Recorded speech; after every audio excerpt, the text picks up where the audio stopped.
A partir de agora, sobe o giro do motor.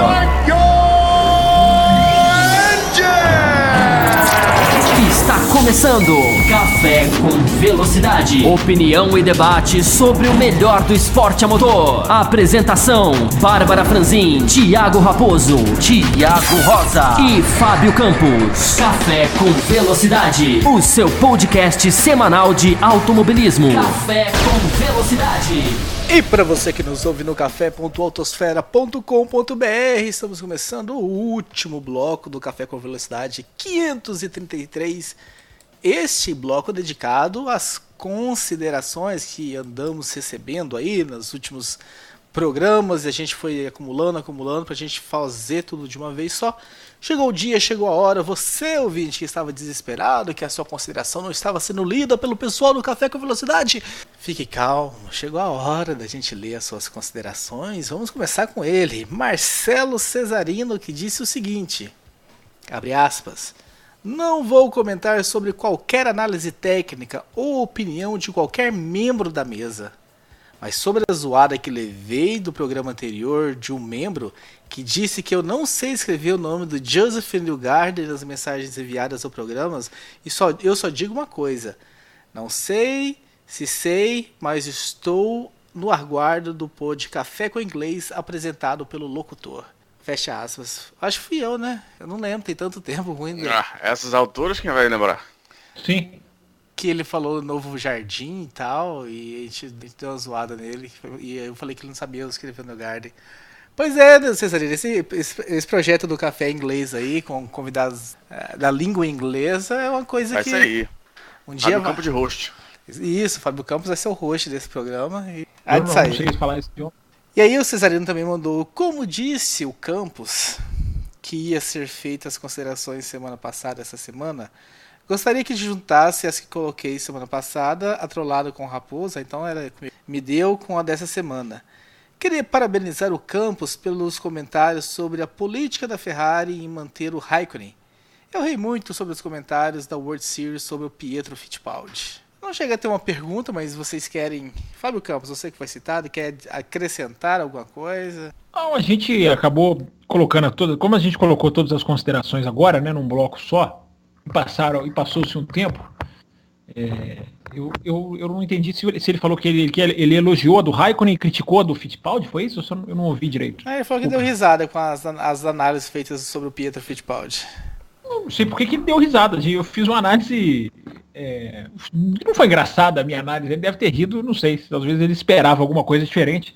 O Pietro Fittipaldi, ele tem uma grande chance de ser campeão, né? Ele tá numa posição no campeonato, né, da World Series que é boa no momento em que nós estamos gravando essa edição, mas é um piloto que já apresentou inúmeras falhas, inúmeras deficiências que, se não forem corrigidas, não será possível que ele tenha uma carreira muito fértil, né? Até porque a gente vê o campeão desse atual campeonato, né, o atual campeão da World Series, fazendo o que está fazendo na Fórmula 2, né, praticamente se arrastando na pista. Então é uma categoria que não tem o primor técnico para a gente fazer nenhum carinho, mas ele deve ser campeão, que é o mínimo que se espera, que é uma coisa que a gente até falou ano passado no Cafeteria, né? Olha, passa esse ano, vira esse ano e ganha o próximo, e ele tá, até o momento ele está fazendo isso, mas não significa que não tenha... aliás, ele é o vice-campeão, tá lembrando certo aqui no Aro Rosa, ele brigou pelo título até a última prova, né? Isso. O Dilma roubou o título na última prova, aliás, foi a melhor decisão de campeonato de 2016, né? Foi a mais bela, mais emocionante, porque a rodada dupla, ele na primeira corrida dele atrás tinha tudo para ser campeão, ampliou a sua vantagem, e na última rodada, na última corrida, na segunda corrida do final de semana, o Dilma realmente reverteu. Mas enfim, o quase campeão, o Dilma também não, acho que não teria grande sucesso no futuro, na carreira dele. Mas enfim, o Deletraz, que corretamente colocado é vice-campeão, mas subiu para a Fórmula 2 e não conseguiu mostrar nada. Então é preciso uma evolução pro Pietro Fittipaldi, sem dúvida nenhuma, tem muita coisa a se evoluir, principalmente em largada, porque eu repito, ele já seria campeão se ele tivesse conseguido fazer largadas no mínimo aceitáveis no começo do ano. Eu não sei se é exatamente o ponto, mas eu queria puxar rapidamente sobre o Deletraz, já que você comentou. O início de GP2 dele, melhor de Fórmula 2, é bem fraco, mas eu sei, eu ainda vejo uma qualidade ali, principalmente nesse grid atual da Fórmula 2, que é bem limitado. Eu acho até que você concorda isso comigo. Eu acho até que pode conseguir alguma coisa. O Dilma é uma página meio virada, né? Apesar de estar fazendo um trabalho até razoável na Fórmula E, mas... O Dilma deu voltas na carreira, né? Porque Sim, ele tava na Fórmula 2, ou melhor, na GP2 na época, fez até bons campeonatos, mas perdeu e aí foi para World Series, caiu como uma alternativa para continuar ganhando, mas... Ele tinha desistido dos Fórmulas já, inclusive. E aí meio que apareceu a vaga e ele foi lá, entendeu? Mas, enfim, o Deletraz, até pela idade, né, mais novo e tal, chegou na World Series vindo da Fórmula Renault, de um ótimo ano na Fórmula Renault, inclusive. Acho até que pode crescer alguma coisa, mas o início realmente é fraco, bem fraco. Bem pra expectativa que tinha em cima dele, bem fraco. Eu gostaria de estar opinando também, mas é outra categoria que eu ando meio atrasado, então... Eu lembro do início do ano, eu acho que eu assisti as 2 primeiras rodadas e... Assistiu Barcelona já? Não? Não lembro muito bem o que tem pra assistir, o que falta pra assistir. Barcelona é a primeira corrida do ano. Barcelona, eu acho que eu vi as 2 primeiras, se não me engano. Luiz Felipe Dias, abre aspas. Tivemos na Hungria algo que deixou muitos fãs insatisfeitos pelas ordens de equipe de Ferrari e Mercedes. Na Bélgica tivemos o contrário, a falta de ordem de equipes e o alto nível de agressividade do Ocon e Pérez gerou e vem gerando uma bela disputa, a custo da perda de pontos e dinheiro para a Force India. Fábio Campos, só você, Fábio Campos, que interessa aos ouvintes do Café com Velocidade. Às vezes a gente devia fazer consideração só com você. Você, a partir do próximo GP... está pedindo para você se imaginar como team principal da Force. Teremos alguma ordem de equipe? A gente já tem, né? Não é, Felipe? Porque, na verdade, é interessante tocar esse assunto, e a gente está gravando aqui quase que às vésperas dos carros entrarem na pista, né, em Singapura. Esse e-mail, se eu não me engano, ele foi até enviado antes do Grande Prêmio da Itália, se eu não estou enganado. Mas eles já, independente disso, eles já correram na Itália, né, com ordens, né, com as regras de abordagem, podemos dizer assim, que eles chamam no universo da Fórmula 1, já não disputam mais, Felipe. Isso é muito triste. Aí você falou para eu me colocar como team principal, né, como chefe de equipe da Force India. Olha, eu, sem dúvida nenhuma, o que eles fizeram está errado, sem dúvida nenhuma não pode ser incentivado de maneira nenhuma, não pode nem sequer ser passado a mão na cabeça, como às vezes é o caso, mas eu acho que falta, né, as equipes de Fórmula 1, Mercedes incluída, capacidade de gestão, é capacidade de gerir pessoas, capacidade de administrar situações como essa. Que, como tem muita gente que ocupa cargo de poder e não sabe o que fazer, eles oscilam entre o liberar e o proibir, né? Então fica esse ou 8 ou 80, o que é muito exagerado. Tem que se saber conduzir uma questão dessa sem precisar se exagerar para proibição. Você pode até punir o piloto de alguma maneira.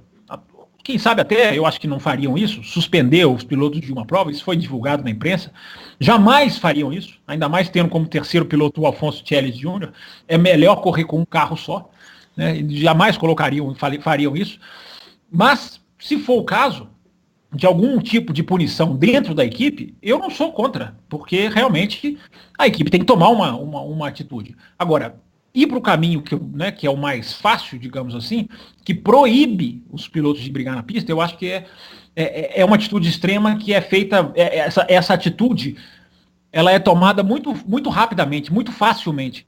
Eu sempre lembro que desde a Áustria 2016, nós não vemos uma briga, nós nunca mais vimos a Mercedes brigar com uma outra, seja Rosberg com Hamilton, seja Bottas com Hamilton. A gente nunca mais viu uma briga autêntica entre Mercedes na pista depois do que aconteceu na Áustria 2016.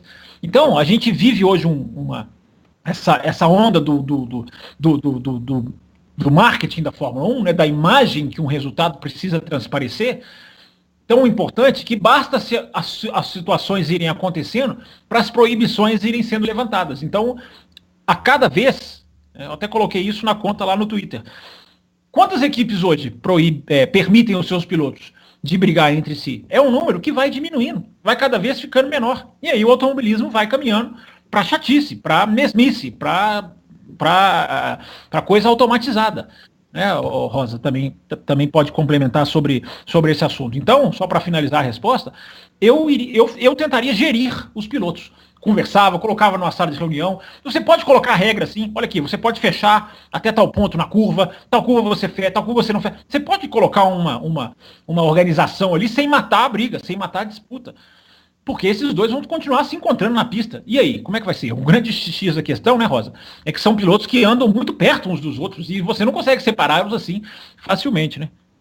E era até o ponto que eu tinha falado quando comentei a respeito dessa briga, e até o Luiz Felipe acho que vai por esse caminho, ao falar que a briga tá bonita. Nesse caso, eu acho que ela tá até feia. Porque quando você acaba terminando em toques, acaba terminando batidas, prejuízo para todos os lados, eu não vejo vantagem desportiva, que é o principal fator que atrai a nossa atenção de fato. Vai atrair a atenção, mas não vai trazer dividendos, como por exemplo, você se lembra daquela... Hoje a gente fala de disputas na Force India e lembra de brigas entre os pilotos, né? Entre batidas do Pérez com o Ocon. Eu me lembro, alguns anos atrás, Button e Hamilton na McLaren. A McLaren era um carro bom, mas não era o melhor carro. Mesmo assim, eles andavam próximos e tinham ótimas disputas. E disputas que iam até o limite e que eram bem aceitas. Ok, a gente também pode até ponderar, o modelo da McLaren é o que a categoria hoje em dia, né, o que seria o melhor modelo para se falar de equipes, né. Eu só queria fazer mais um adendo, que você, Fábio Campos, acabou mencionando, e até o ouvinte pode ter prestado atenção nisso e ficou com a pulga atrás na orelha. Quem que é Alfonso Celis Jr., né? É mais um piloto que foi para World Series e não se mostrou um piloto de ponta. Se destacou em alguns treinos da Fórmula 1, teve algum brilho que não mostrava até então, e na World Series mostrou realmente quem ele é de fato. Só para lembrar, você citou bem a McLaren, e para arredondar para o Luiz Felipe Dias, como que proibir não é a solução, né? Aliás, essa é uma palavra essa é uma expressão que pode ser usada para várias coisas no Brasil hoje. A McLaren, o Rosa estava citando, lembra-se que Button e Hamilton chegaram a se tocar, chegaram a bater no Canadá, naquela corrida épica que o Button vence. O Hamilton abandona por causa daquele toque, eles tocaram ali bem na linha de chegada, e nem por isso foram proibidos de correr. Né? Travaram batalhas belíssimas na Turquia em 2010 e 2011, para citar duas, que aliás são quase 2 replays. Né? É difícil. Né? Um dia eu vou procurar na internet, alguém deve ter feito, eles gostam de fazer isso, né? Nas redes sociais, de comparar assim, imagem, dividir a tela. Se dividir a tela das duas corridas da Turquia, é praticamente um replay que acontece em diferentes anos. A Red Bull, que teve a tensão entre Vettel e Weber em vários momentos, não proibiu a briga, né? Tanto quando o Vettel até desobedeceu um dia uma ordem, e, enfim, claro que ele tinha muito poder lá dentro, era uma situação um pouco diferente. Turquia 2010 também, né? Quando eles bateram, exatamente, não foram proibidos, né? Então, depois travam na Malásia em 2013, uma ótima briga, uma das brigas mais belas dos últimos tempos da Fórmula 1.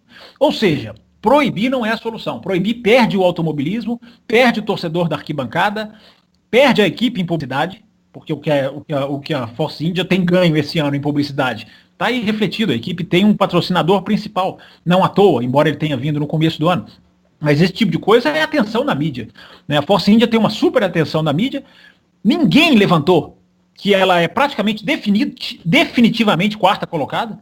Dificilmente vai ser alcançada por uma outra equipe. Isso também deveria ter sido ponderado, né? Que se está ali brigando ponto a ponto por uma colocação, ainda podem usar esse argumento, mas nem isso. Né? Então, Luiz Felipe diz, a solução ali é o mesmo da Mercedes, se quisesse, por exemplo, trazer um Alonso, é saber gerir, é saber como fazer funcionar sem que egos e o clima ruim e a rivalidade chegue a esse ponto, porque o Pérez admitiu numa entrevista após a Bélgica, ele falou, olha, a situação estava horrível mesmo, desde o Baku, a gente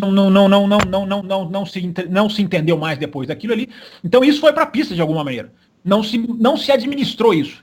e tem que se administrar. Não é matar a rivalidade, não é matar as ultrapassagens. É se administrar, conversa. Nos bastidores podem se ter vários tipos de conversa que não necessariamente prejudiquem quem paga ingresso para ver uma corrida de Fórmula 1. Acho que dá pra gente concordar que gerir esses pilotos, por serem mais jovens e mais intempestivos, talvez seja até mais difícil do que gerar aqueles caras mais estabelecidos, vamos colocar assim, como a McLaren, por exemplo, que a gente citou do Button e do Hamilton, apesar que o Hamilton estava numa situação meio difícil naquela época, isso 2010, 2011.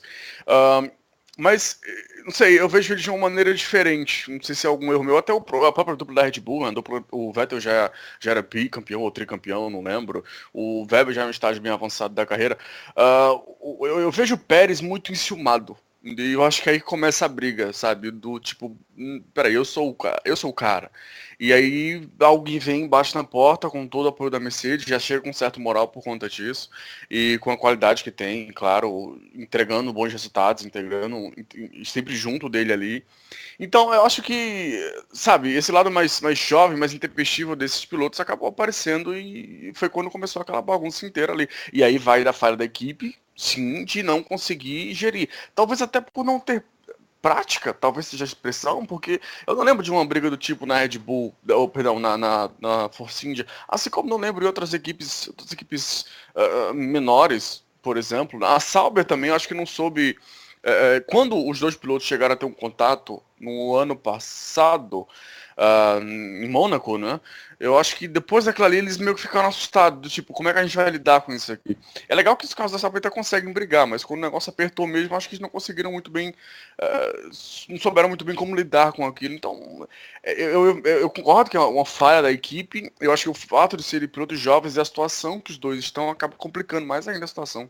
Na Sauber era um pouquinho diferente, né, Diogo? Não sei se você concorda, porque eram os dois pilotos pagando pelo próprio lugar, né? Ou seja, você não dá ordem para quem está se sustentando, né? Então, assim, era como se fossem dois chefezinhos de equipe ali brigando na pista, né? Aliás, que essa frequenta mais ou menos a mesma posição. A Force India, mais ou menos a mesma posição. Eu acho que o segundo é patrocínio da equipe, o Pérez não, né? Eu acho que o Pérez é o do Pérez. O Pérez tem uma moral dentro da equipe que eu acho que talvez tenha sido difícil deles, por exemplo, na situação do Canadá, né? Quando ficou aquela questão de não, deixa o Ocon passar e ele não deixou, enfim, porque o piloto, eu gosto muito quando isso acontece. O piloto tem uma moral tão grande que ele pode falar ou não, que ele pode se recusar a fazer, porque eu continuo achando pilotos mais importantes do que os engenheiros, pilotos mais importantes do que, enfim, certas marcas de motor, enfim, piloto é legal quando a carreira do piloto ganha um tamanho que ele acaba não precisando se sujeitar a esse tipo de coisa. Então, é interessante. Na Sauber, continua tendo a briga mais bonita do ano. Né? Que eu lembro que trocamos e-mails, ou recebemos uma consideração do Fabrício Dutra, falando, não, que isso, a briga da Force India é maior. Eu lembro que eu defendi a briga da Sauber e continuo, porque a gente está gravando agora, depois do Grande Prêmio da Itália, quando nós tivemos também na Itália uma briga roda com roda dos dois, né, do Verlaine com o Ericsson, que tem se repetido ao longo do ano. Né? Será que está havendo alguma administração ali ou não? Né? Porque eles têm batido roda, mas não tem necessariamente se tirado da pista. Né? Então há uma sutil e importantíssima diferença entre brigar roda com roda e se tirar da pista. Né? Então você pode fazer algumas regras, que não sejam essas regras de engajamento na tradução literal, que na verdade nada mais são do que disfarce para acabar com a briga. Mas você pode ter, olha, escolhe um lado, fecha aqui, não muda de direção tal hora. A batida do Pérez na largada, para mim, é injulgável. Porque ali era 3 carros, faltando uns 5 metros para o Rouge começar. Ali não é. O piloto não joga o carro para cima do outro. Ali, a segunda batida você pode discutir, porque a imprensa fez todo o alvoroço. Né? Nossa, se bateram 2 vezes. A primeira, pelo amor de Deus, né? Aquilo ali é um lance de largado. Tinha 3 carros lado a lado, é evidente que não houve nenhuma má intenção ali. Pode ter havido um erro técnico no máximo, e nem sei se chega a tanto. Né? Mas a segunda batida, assim, agora eu também discordo do argumento de que, nossa, a asa voou, quase acertou. Se a gente for colocar isso na conta de piloto, é melhor ninguém ultrapassar ninguém mais. Vamos fazer corrida sem piloto. Né? Vamos fazer corrida só com os carrinhos elétricos lá. Porque isso não pode ser colocado na conta do piloto. Aí você vai colocar em outra conta de outra pessoa porque piloto não pode deixar de arriscar com medo de acertar o público. Isso aí não é responsabilidade dele, é responsabilidade de quem cuida da corrida, de quem cuida de outras coisas, só para deixar isso registrado também. E a briga da Toro Rosso que ninguém fala? Como assim ninguém fala? Não tem briga na Toro Rosso, quase, gente. Eu Até vi, porque- eu vi Kvyat e Sainz desentendendo em algumas provas aí. Não, bateram na Inglaterra? Na Inglaterra bateram na largada, acabou a prova. Não, mas... E o mas eu Sainz acho que é mais briga um com erro, todos né? os companheiros dele. O Sainz briga com todos os companheiros. E Essa é uma ótimo. observação interessante, hein, Rosa? Eu realmente nunca tinha pensado nisso, hein, Rosa? É uma observação interessante que o Rosa acabou de fazer. E ele cresceu com isso. Eu pensei nisso hoje à tarde. Nós estamos gravando aqui, recebemos Olha, Ele alguns... só cresceu, teve 2, não. né, o Rosa? Se eu tô pensando Não. aqui, ele só teve 2, né? Mas teve problemas com os dois. Assim, problemas que foram divulgados, que todo mundo sabe. E, assim, ele acho que se tornou o melhor piloto por conta disso, porque a disputa interna ajudou ele bastante nesse sentido. Pois é, na disputa interna contra o Verstappen, ele foi pisado. A disputa interna com o Verstappen era uma briga de lado da garagem, né? Era uma briga que envolvia dentro da equipe, tanto que o engenheiro foi afastado quando o Verstappen foi para a Red Bull, o engenheiro dele na Toro Rosso não subiu com ele e foi inclusive afastado da equipe. Então, ali tinham coisas internas da Toro Rosso que eram até um pouco maiores. Mas ele vai ter um companheiro de equipe, que é o Nico Hülkenberg, que é impossível brigar, né? Que ninguém nunca brigou, tirando o Magnussen, que não é companheiro de equipe, mas internamente não existe notícia de problema nenhum do Hülkenberg, né? Então ele vai ter um companheiro que ele vai ter que brigar na pista, que vai ser dificílimo para ele. Eu acho que isso vai ser dificílimo para ele conseguir. E a gente está falando isso porque ele pode ser companheiro agora já, né? Não é nem 2018, já é certo. Mas há uma enorme chance dele já assumir, depois de Singapura, o lugarzinho na Renault lá para brigar com o Hülkenberg. Até Brigar porque o entre aspas. Huckenberg Brigar na pista. tomara. Até porque o Huckenberg é uma grande amoeba, né? É um piloto sem reação de nada, sem opinião de nada. grande A amoeba. moeba. Posiciona com nada. Foi lá brigar com o que- Magnussen, o Diogo? Se recebeu Ser injusto. Acho que você tá sendo injusto Eu- com ele. Eu não vou repetir o que o Magnussen falou, mas você sabe a resposta que o Magnussen deu, e Sim. ele olhou com cara de idiota e seguiu. Sabe, você cutucar o cara pra abrir, o cara te responder e você sai de cabeça baixa. Então não fala nada, pô, fica quieto na sua. Eu acho que é um piloto muito indiferente. Eu acho que tem muita capacidade, inclusive ele meio que igualou um recorde do Sutil recentemente sobre mais corridas sem pódio. O que nem sei se seria justo, digamos assim, porque eu acho que ele tem muito mais qualidade do que o Sutil. Mas nesse ponto de se impor algo do tipo, acho que se tem uma briga, por exemplo, entre Sainz e ele, acho que o Sainz passa por cima dele fácil. Nesse tipo de briga extra, vamos colocar assim, né? Mas dentro da Na pista. pista eu acho que vai ser muito difícil o Santos passar por Vai, ele. sim. Eu acho que vai ser muito, muito difícil. Mas o Sainz surpreendeu, né? O Sainz, eu acho que o Raposo gosta de falar a respeito dele, porque, né, não era tudo isso. Era um piloto que a gente tinha muitas dúvidas do que podia fazer e de repente começou a fazer.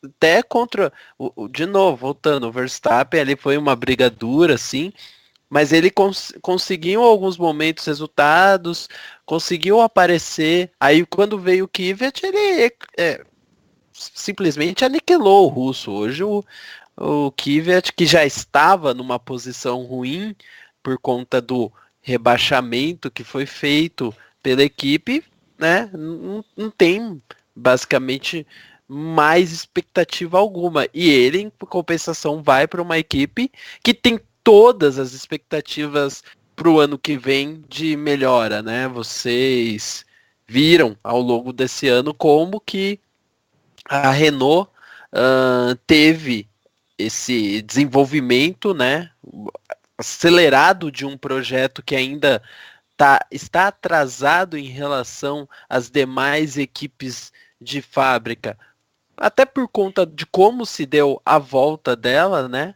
com essa estrutura, e vai ter agora, podemos dizer assim, 2 pilotos, né, porque até então ter Hülkenberg e Palmer ter um piloto só desenvolvendo tudo o que acontece na equipe. É o único caso de um 100% de pontos de uma equipe estarem com um piloto só, né? É o único caso esse ano de um piloto que tem 100% dos pontos da equipe. E o Carlos Sainz com o Kvyat é quase isso, né, Diogo? Porque o Kvyat tem só 2 pontos. Então 98% dos pontos da Toro Rosso são do Carlos Sainz. Eu tenho a mesma conclusão que o Rosa, mas o argumento eu acho que é um pouco diferente, porque assim, quando eu acho que o Sainz está fazendo, nem só a temporada, a carreira dele da Fórmula 1 tem sido muito boa, muito acima do que eu esperava, aí pegando o resultado em base. E não só resultado na área de performance na base, porque quando ele andou bem, ele andou com equipamento sobrando contra pilotos que não foram a lugar nenhum. Mas enfim, na Fórmula 1 ele me surpreendeu bastante, mas quando eu vou comparar ele ao Diogo? Aonde que o Carlos Sainz fez isso? Mas peraí, não, o equipamento dele não era tão superior assim aos demais, eram? Mas que esse programa tá com a World Series hoje. Tá. E colocar no título do programa, né? World Series. Não, mas foi uma categoria que revelou uma porrada de piloto aí. Que mostra a importância da categoria, né? Que é uma pena, porque a gente dúvida. critica tanto, né? Olha o peso que a categoria tem. É uma pena que esteja acontecendo tudo que está acontecendo com ela, né? Não, e é bom a gente falar pra história dela não se apagar, né? Porque a quantidade de piloto bom que já viu de lá tem que ser valorizado pra caramba. Apesar de que hoje ser um projeto diferente, né? Mas eu falava do Sainz porque, assim, quando eu vou analisar a performance dele na Fórmula 1, eu analiso só ele. Até quando ele estava com o Verstappen, eu não analisava em comparação ao Verstappen, porque eu acho que era pesado. Que o Verstappen tá um mundo meio diferente. E com relação um mundo superior, eu via, pelo menos, naquela época. E hoje eu faço a mesma análise, só que colocando o Kvyat no mundo inferior. Eu não fazia a comparação Sainz-Verstappen, hoje eu não faço a comparação Sainz-Kvyat. Eu faço a comparação Sainz por Sainz, sabe? Porque eu acho que, se você comparar ele com o Kvyat, é muito assim, bater em bêbado, porque a segunda parte da temporada do Kvyat do ano passado e esse ano é absolutamente horroroso. Então, acho que qualquer outro piloto ali do grid, com exceção de um ou outro, estaria igualando ou batendo o Kvyat facilmente, né? A performance, não é nem o resultado. Acho que o Sainz faz, durante esse ano especificamente agora falando, acho que ele fez até em termos de performance melhor do que o resultado dele mostra. Aquilo que eu falo tem a performance no final, fecha lá o quadro do resultado. O resultado às vezes não fecha, mas a performance durante a corrida, acho que ele tá fazendo até mais do que o pessoal tá observando. Não, eu fiz uma série de tweets, até convidando ouvintes para seguir no Twitter, @CampusFB. Os ouvintes têm dado um show, têm me abraçado no Twitter. Eu fiz uma semana inteira lá, avaliando piloto por piloto, né? E o que eu coloquei do Sainz, acho que vale a pena até colocar na discussão agora. É impressionante como ele faz voltas no Q2, mas que são magníficas, que ele nem esboçou durante todo o final de semana.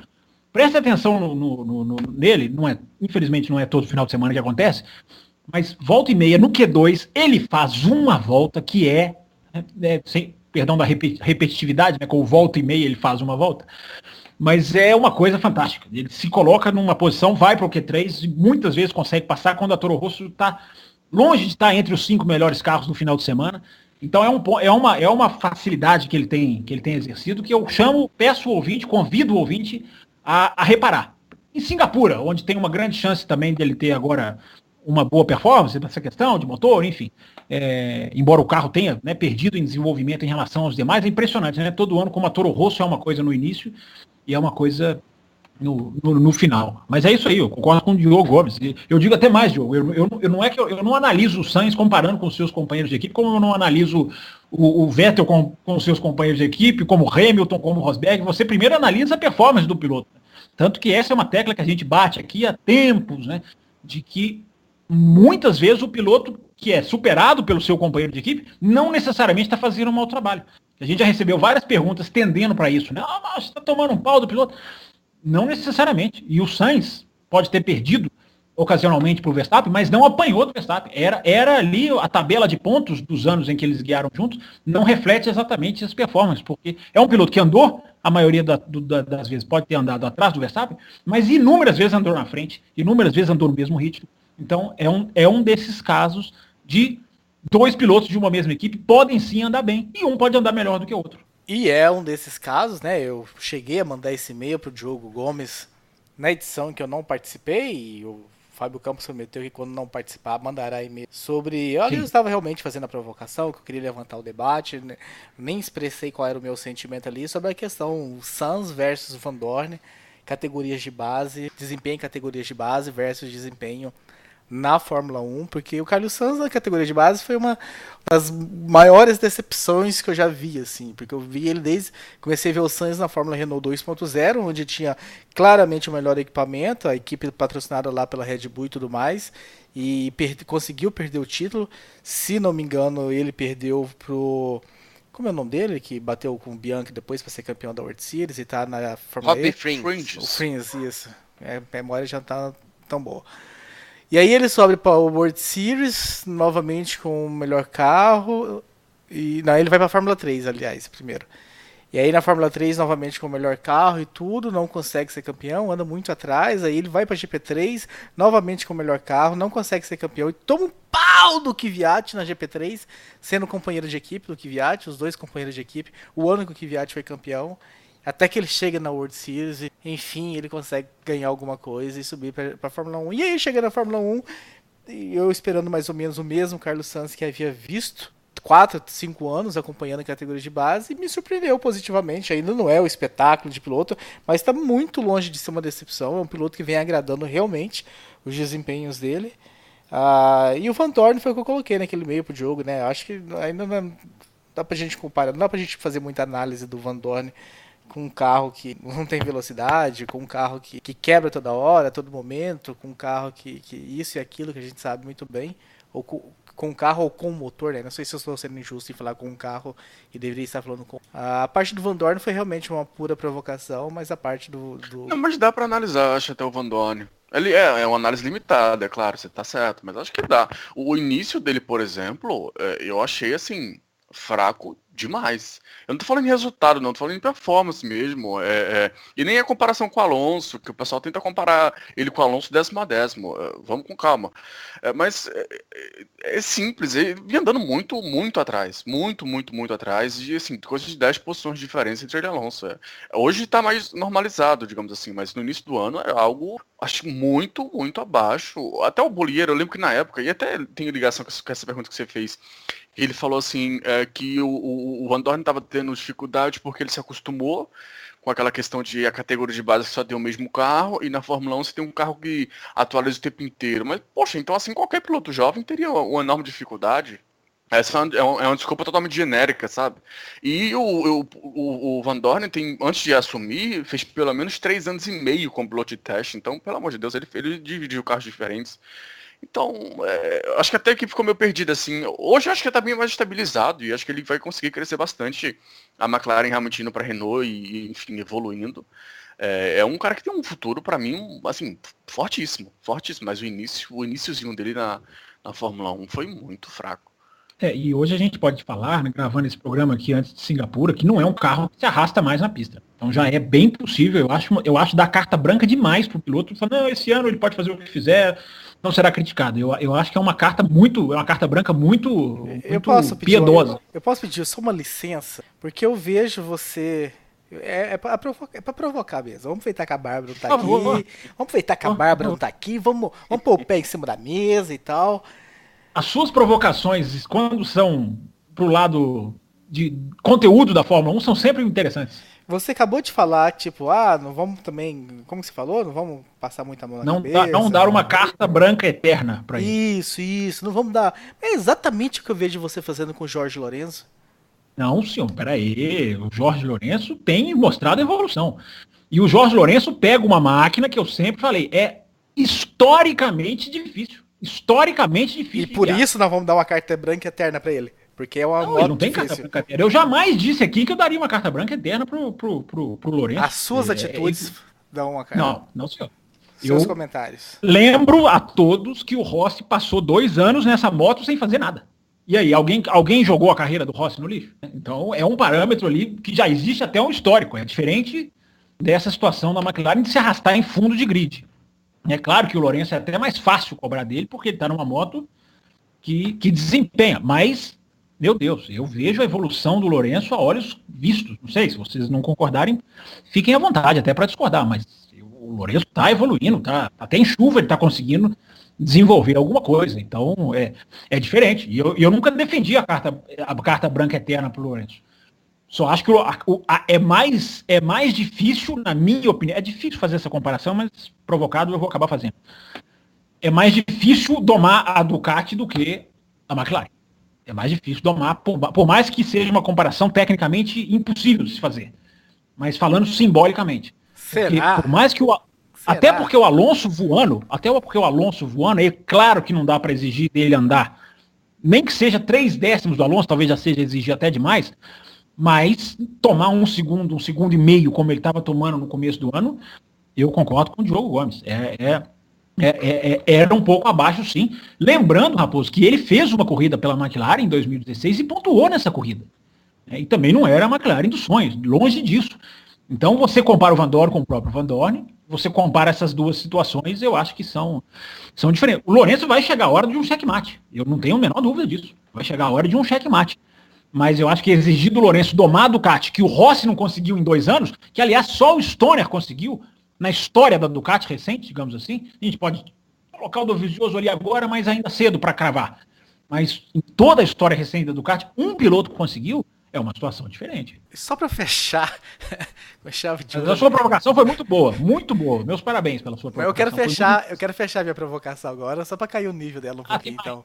Pra você arrepender de ter elogiado ela. É bom que ela vai render. Eu tenho certeza que ela vai render novos e-mails e novos blocos de análise pro ouvinte. Mas a minha análise era o seguinte: Fábio Campos dá carta branca pro Lourenço, não dá carta nenhuma pro Van Dorn. E o que é o contrário de carta branca? Carta preta? Cartão vermelho, né? E dá um expulsa. É uma carta preta, dá uma carta preta para Esteban Ocon. Nunca o que ele faz, é suficiente. Você estragou tudo, você estava indo muito bem, agora você deixou ir pro lado da cutucada superficial, fútil, de querer irritar o comentarista. Você estava indo muito bem. Tem elogiado o Ocon sempre. Nessa análise que eu tô falando dos 20 pilotos no Twitter, eu só elogiei o Ocon. Só não elogio as 3 primeiras provas do Ocon, quando colocaram ele como, nossa, que absurdo. 3 décimos lugares, né? Eu só não elogiei isso. Agora, coloquei lá na minha análise. Tá andando pau a pau com o Pérez, gente. Isso é dificílimo, é evidente que isso é o maior mérito dele, mais que resultado. Não, foi 5º ali, 6º ali. Para mim a performance importa muito mais que o resultado. E a performance dele tá andando pau, que nem o Hülkenberg conseguiu fazer isso, talvez com tanta constância, como ele tem feito ultimamente. Então não venha com essa. Você tá passando uma imagem para os ouvintes que infelizmente eles vão acabar comprando essa ideia. Mas é análise de momento. Era um piloto no começo do ano, agora é outro. Eu acho que isso é claro, mas vocês podem muito bem discordar, como eu sei que você discorda. Tá bom. Vou mudar o foco, tirar um pouco o foco. Porque tem uma pessoa aqui nesse programa também que dá uma carta branca para um piloto e o mundo dos ouvintes do podcast Café com Velocidade quer saber dele. Diogo Gomes. Já podemos analisar o Lance Stroll agora, no fim do ano, em setembro, ou ainda é muito cedo pra gente analisar o Lance Stroll? Quem foi que perguntou isso? Eu estou perguntando. Ah, ok. Não, você não ouviu os últimos programas, né? Ou você não participou, ou você não tá ouvindo, porque o que eu tenho falado vai exatamente contra isso. E principalmente as pessoas que antes falavam que tinha que jogar ele com, sei lá, 2 corridas, 3 corridas, o que eu discordo completamente e coloquei isso, são as mesmas pessoas que hoje, porque ele consegue uma situação como aquela na Itália, ou Baku, que ele conseguiu um pódio, sem querer tirar méritos dele, mas já fazem como se ele teve um clique e virou de um bestão em um super piloto. Então, era errado analisar que ele precisava apresentar na hora, da minha visão, da minha opinião, tá? E assim como é errado achar que ele virou um super piloto porque ele conseguiu uma boa classificação aqui ou um pódio ali. É um piloto que entrou despreparado, entrou na Fórmula 1, entrou porque pagou e vai continuar porque paga. E que tem seus limites, mas eu acho que não é um piloto medíocre. E é isso que eu esperava dele, né? Ter pelo menos alguma amostra aqui ou ali de que aquilo que ele fez na base não era só porque ele tinha o melhor carro, de que ele tinha uma qualidade ali. Ele vem mostrando uma qualidade, agora, acima de tudo, vem se mostrando um piloto limitado. Provocações de lado, vamos seguir com os e-mails. Chegou a vez dele, Josué Fraga, ao Ilmo Campos. Muito obrigado pelo Ilmo. Falando sobre comparações do automobilismo, mas tem si uma comparação justa sobre quando pensei na possibilidade da Fórmula 1 e outras competições da FIA serem próprias e privadas, longe das mãos da FIA. Vi a possibilidade visto competições como o futebol, o Premier League, campeonato inglês, é de propriedade e direção exclusiva dos clubes participantes. Todas as decisões são tiradas em conjunto, tendo este formato desde o começo dos anos 90. A competição saiu de uma gestão amadora, padronizou desde o campo, permanecendo os antigos estádios, analogia aos antigos circuitos, melhorando suas qualidades, padronizando a segurança do evento, a transmissão e transformando ela no mais rentável campeonato de futebol do mundo. Clubes sendo as equipes, estádios sendo os autódromos, jogadores sendo os pilotos, lucros proporcionais, times que mesmo sendo pequenos têm certa qualidade e valorização.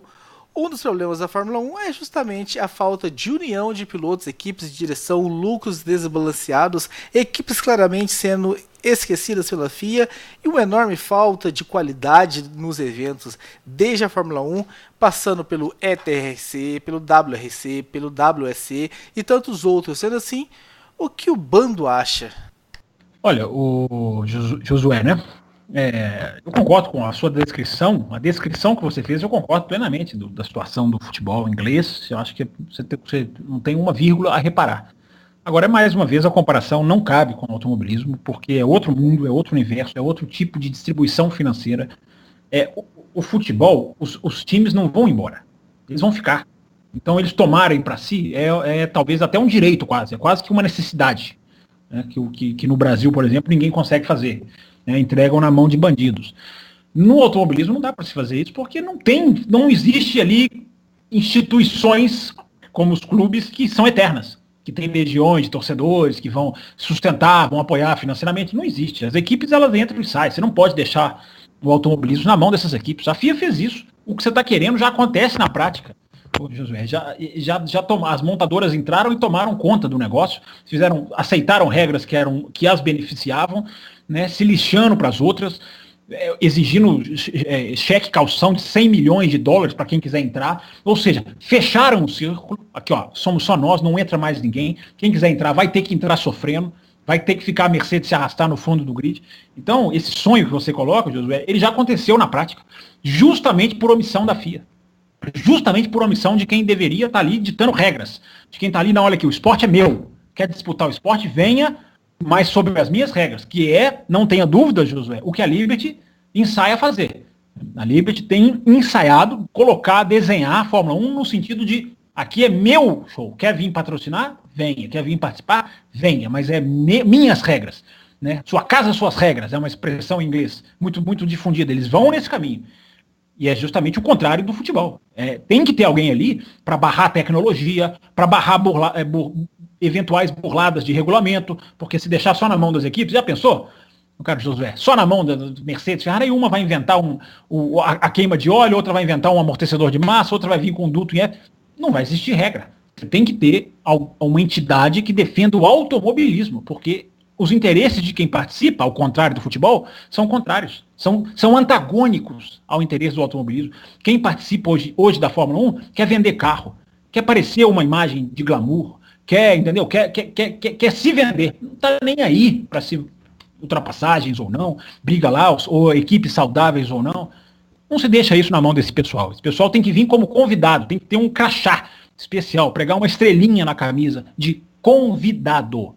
Já foram donos esses anos todos, Josué. E tá aí o ponto em que chegou a Fórmula 1.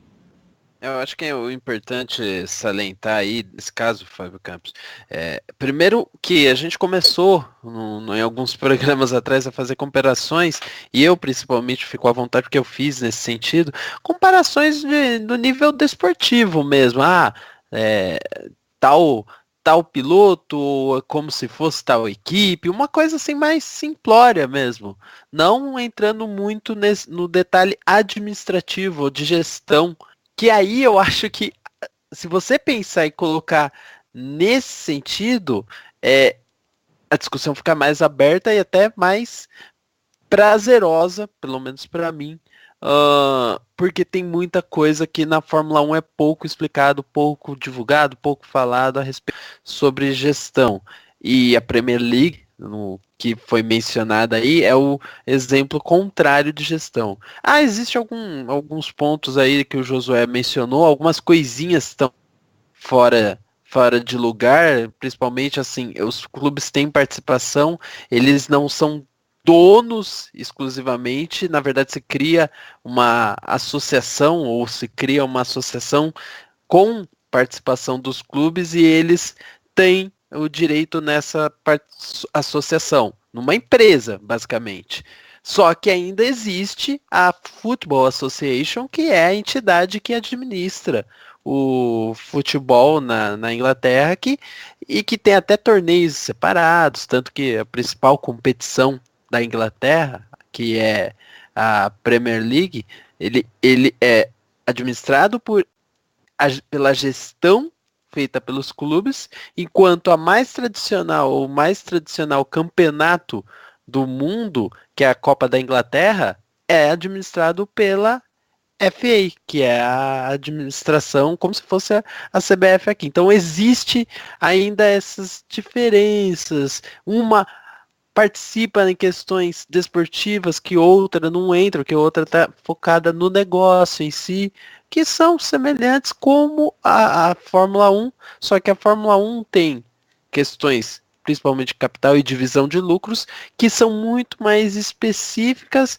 e que a gente já falou em algum período que isso tende a mudar por conta do que a Liberty vai fazer. E aí você entra no detalhe importantíssimo.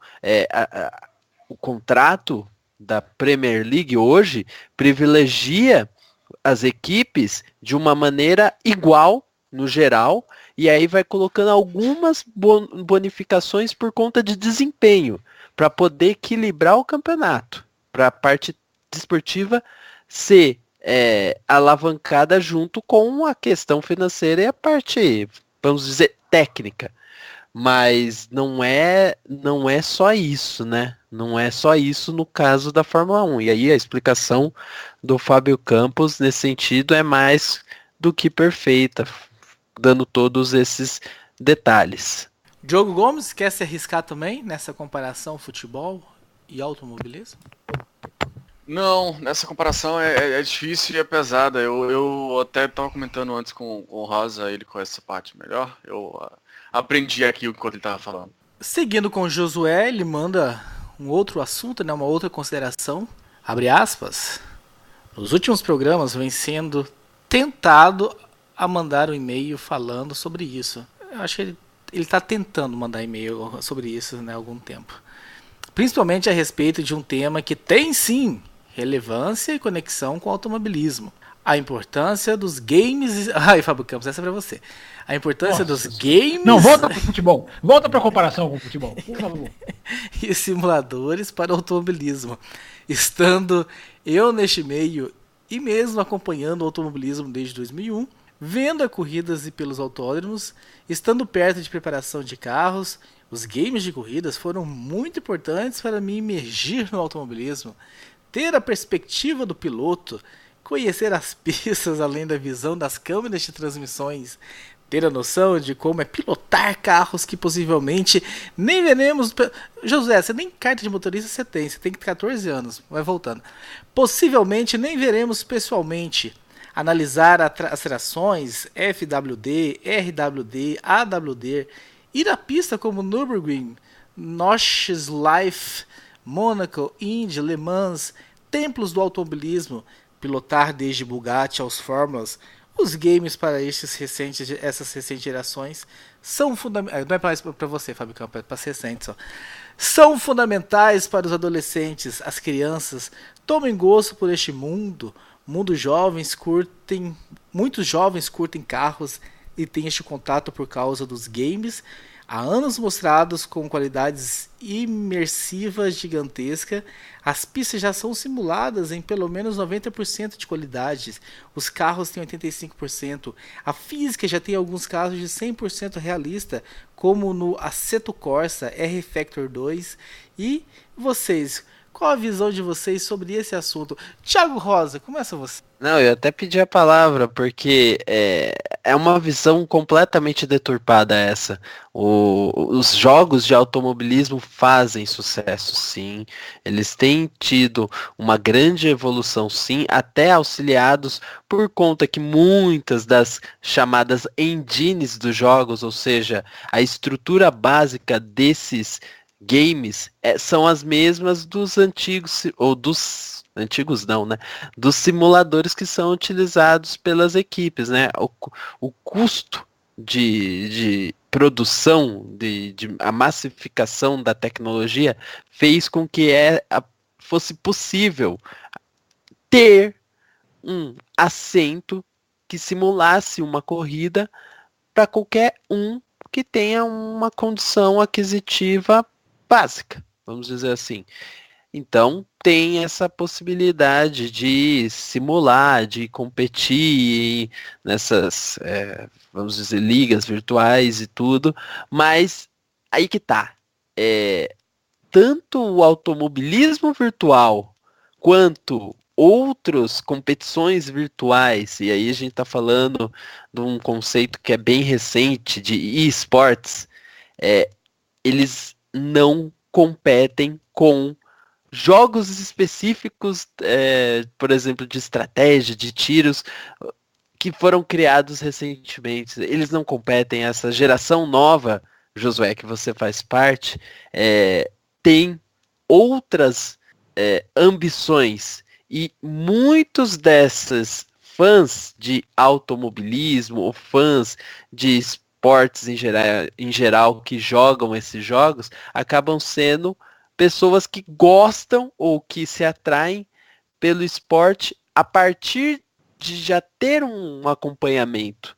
Então, o cara que está provavelmente jogando um jogo de Fórmula 1 no videogame é o cara que acompanha e que tem essa possibilidade, quer jogar e tudo mais. O novo fã, você pode ter certeza, ele não vai se atrair por causa do jogo. Isso não tem acontecido.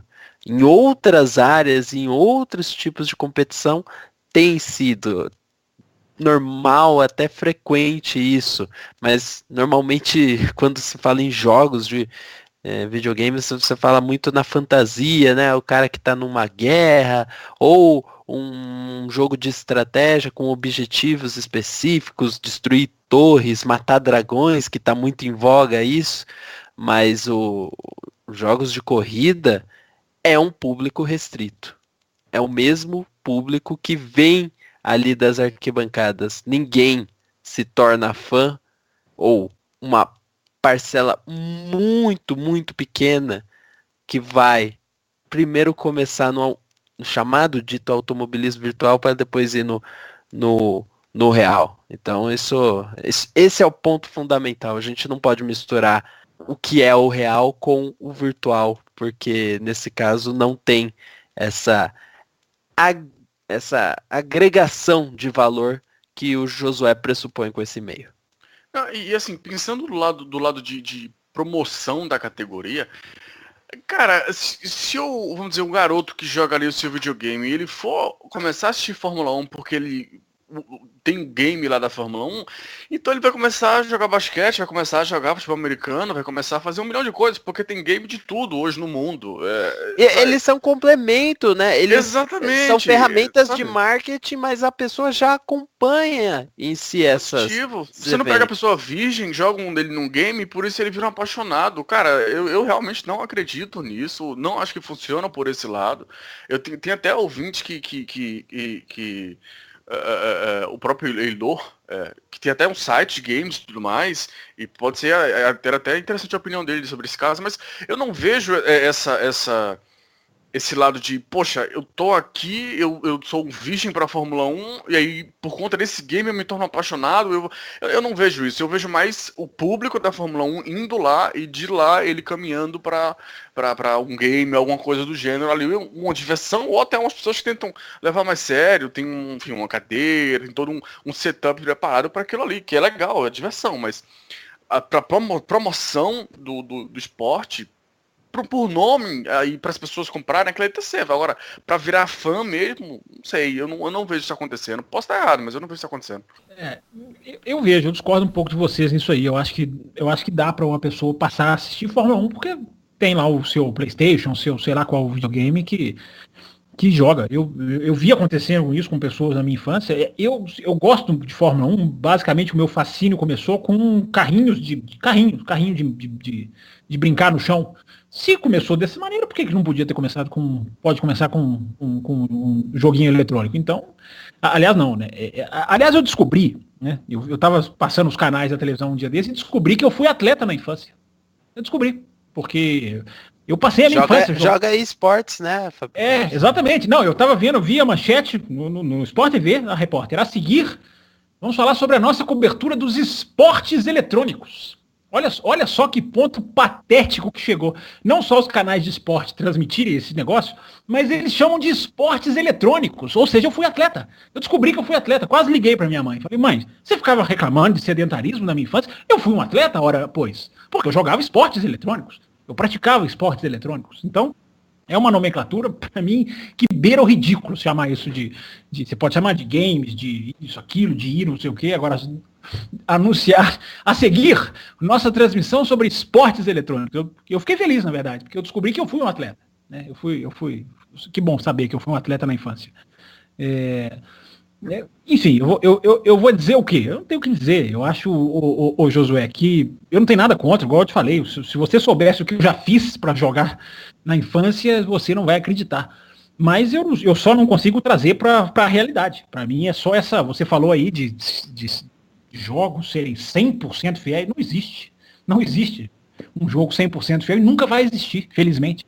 Né? Nunca vai existir um jogo 100% a não ser que coloque, sei lá, um sistema com uma arma na televisão. Se o cara bater muito forte, machuca. Dispara um tiro na cabeça. Isso, tira a vida do cara. Tira do automobilismo a coisa mais sensacional, que é o risco. Enquanto o cara puder ir lá e reiniciar o jogo para começar de novo, não tem como.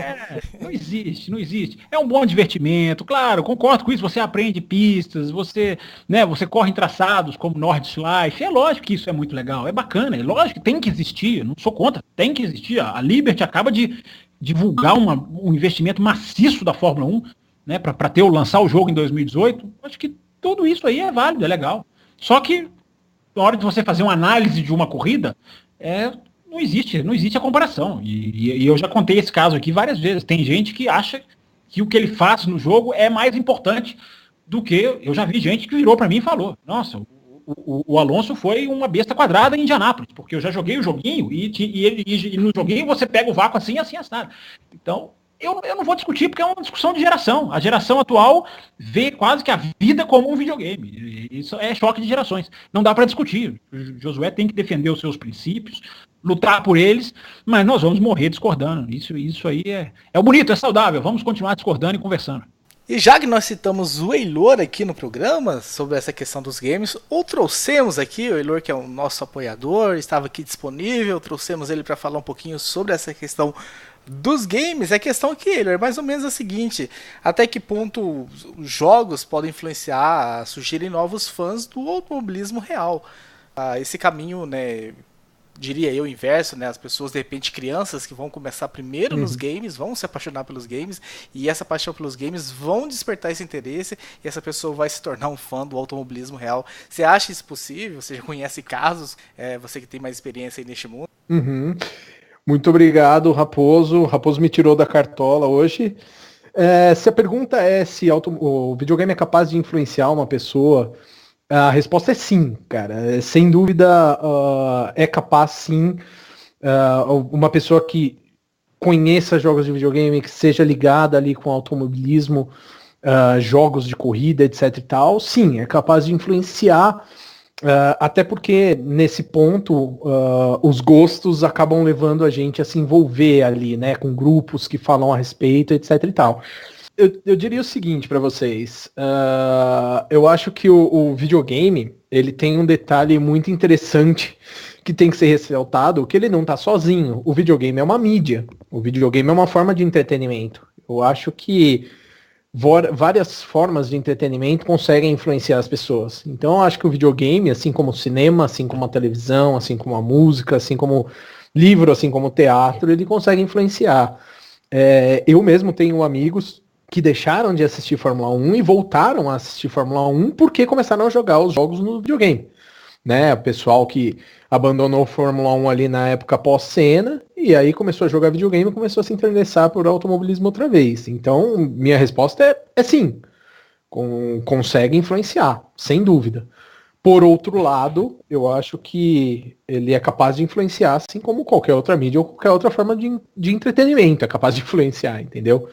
E acho ainda que a cultura, a tradição, ainda é uma coisa muito forte no automobilismo, né? Então você vir de uma família onde as pessoas são mais ligadas, são aculturadas, de certa forma acompanham, sempre vai ser uma influência maior, né? Então, eu acho que tem sua participação sim. Videogame consegue influenciar perfeitamente uma pessoa a jogar, a assistir corridas. Assistir corrida. Deixa nesse lado mais infantil, digamos assim, a pessoa vir de lá de trás e ir crescendo. Pensando já numa pessoa adulta, você não acha que essa 1 milhão de influências que a gente tem hoje, não só de diversos tipos de jogos, como Fórmula 1 deles, mas como você citou de filmes e tudo mais, eu imagino que limita muito a quantidade de pessoas que um produto possa conseguir. A Fórmula 1, por exemplo, através do jogo dela, porque tem jogo de Fórmula 1 e tem jogo de 1 milhão de outros tipos de esporte. Sim. Também. O quanto você acha que isso atua como fator limitante para essa questão? Porque eu até expressei essa opinião.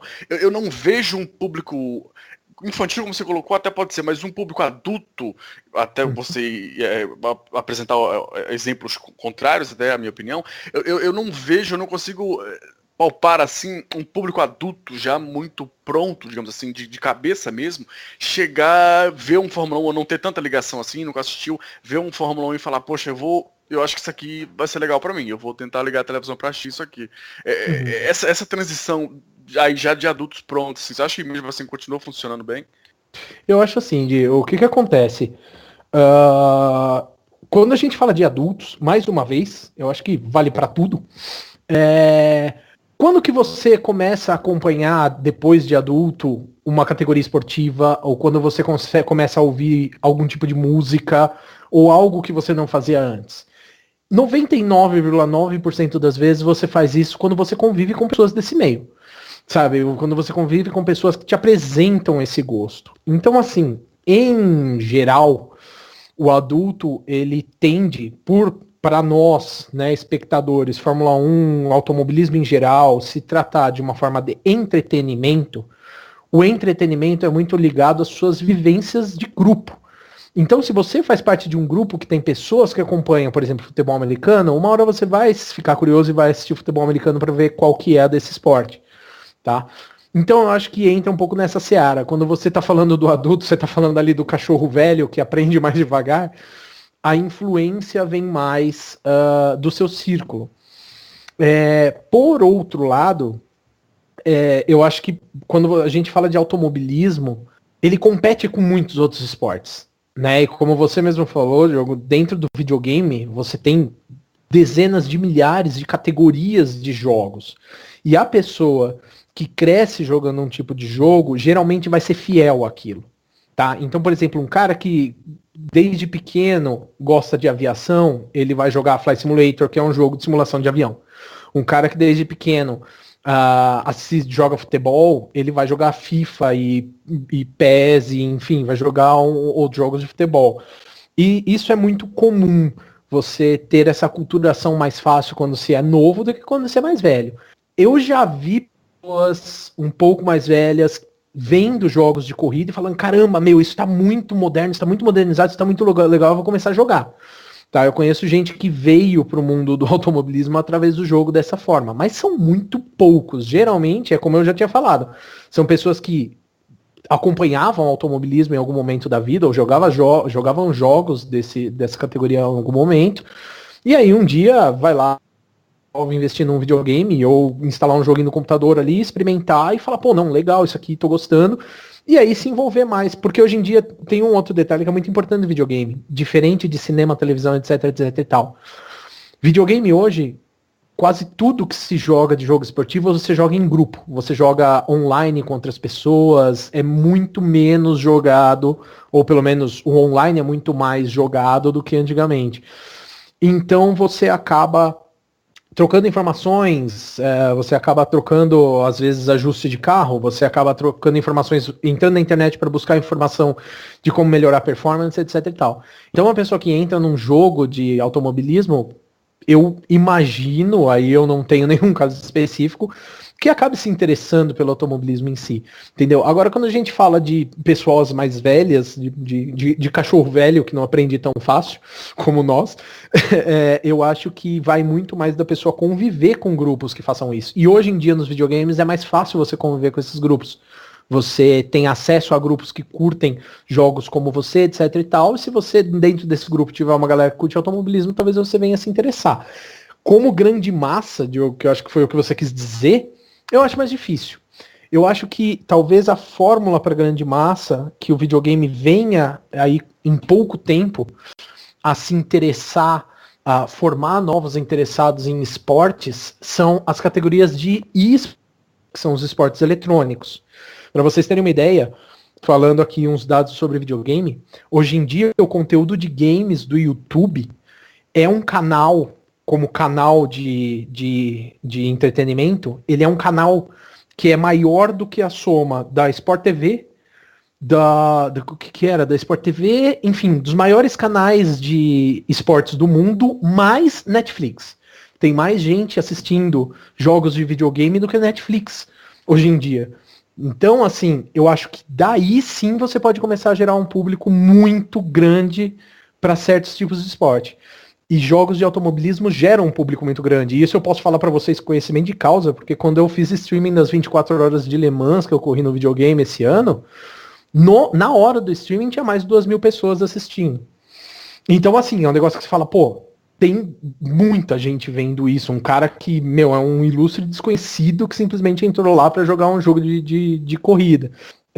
Então, eu acho que sim. Eu acho que o mundo do esporte hoje pode ser uma benesse muito grande para o automobilismo nesse sentido, de gerar público. E eu acho que categorias como, por exemplo, a própria Fórmula E, que faz esse trabalho muito próximo, tem campeonatos online também de corrida, faz um trabalho muito próximo tem muitos eventos entre jogadores e pilotos, eu acho que eles estão ligados nisso. Aliás, vocês viram, né? Eu acho que vocês devem ter visto já, não sei se vocês comentaram aqui no café, que a Fórmula 1 lançou este ano e terminou essa semana agora, a classificação do primeiro campeonato oficial do jogo Fórmula 1, totalmente online. E a final desse campeonato vai ocorrer junto com a final da Fórmula 1, lá em Abu Dhabi, e eles vão fazer a mesma coisa, premiação e pódio e não sei o que, tanto para o campeonato de Fórmula 1 real, físico, quanto o campeonato de Fórmula 1 virtual. Então, sim, as categorias e as outras classes esportivas estão se ligando que esse mundo do esporte, sim, pode trazer um volume grande de espectadores para o próprio automobilismo. Não sei se responde a sua pergunta. Sim. Eu não entendi muito bem essa parte não é nem o que você falou, da ideia da Fórmula 1 de criar isso. Você vê mais como, pelo que eu vi da Fórmula E, o pouco que eu pude ver, eles envolvem até os pilotos. Eu vi os pilotos lá em simuladores, você vê, esse é o lado bom, que você tanto tá no lado dos games quanto tá do lado da Fórmula 1, é fã da Fórmula 1 há muitos anos, você vê a Fórmula 1 seguindo nessa linha, e isso até quando isso é uma moda, talvez não seja a expressão correta, mas até quando isso é algo do momento e até quando você acha que é algo que dá pra, ser levado durante um bom tempo? O que é algo do momento exatamente, Diogo? Esse boom dos games trazendo pessoas para os famosos e-sports e trazendo público para categorias de esportes em geral. Cara, sabe por que eu não acho que isso seja uma moda passageira, Diogo? Porque isso se tornou um mercado muito rentável, cara. O mercado dos videogames, não só dos jogos de videogame, o mercado dos esportes, dos esportes eletrônicos, se tornou algo muito rentável. Hoje em dia, por exemplo, você tem campeonatos de alguns jogos que pagam premiações na casa dos 20 milhões para os campeões. Tá? Então, assim, tô falando de jogos de videogame normal. Tá? Então, assim, isso se tornou um mercado grande. Hoje em dia você tem streamers, canais de streamers que são maiores que canais de televisão. Então, assim, eu acho que isso não é uma moda. Eu acho que isso realmente vai entrar como uma subdivisão do esporte. Tá? Hoje em dia, por exemplo, os caras que jogam nesses campeonatos são tratados como atletas, são agenciados, sabe? Hoje em dia isso está se profissionalizando como um formato de esporte. Só que não é um esporte físico, é um esporte virtual.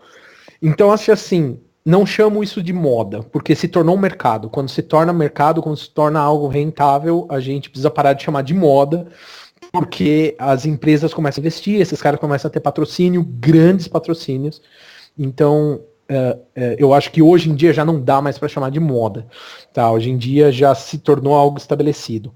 Trazendo isso pro automobilismo, cara, a Fórmula E, sim, você deu um exemplo muito bom.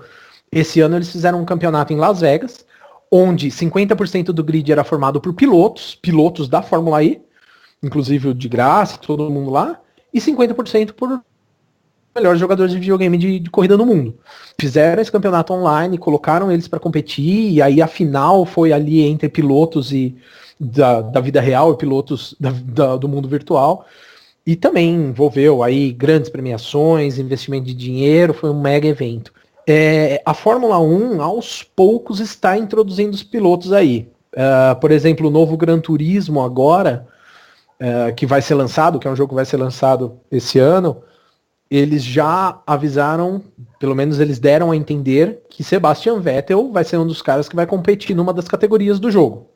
Então, assim, eu acho que esse tipo de ligação tá ficando muito clara na cabeça desses caras como empresários, como investidores, não apenas como experimentação, entendeu? Então, nesse sentido, sim, eu acho que os esportes estão se ligando cada vez mais ao videogame, porque através do videogame você consegue fazer com que um cara que tá jogando lá na casa se sinta disputando uma corrida de verdade, né?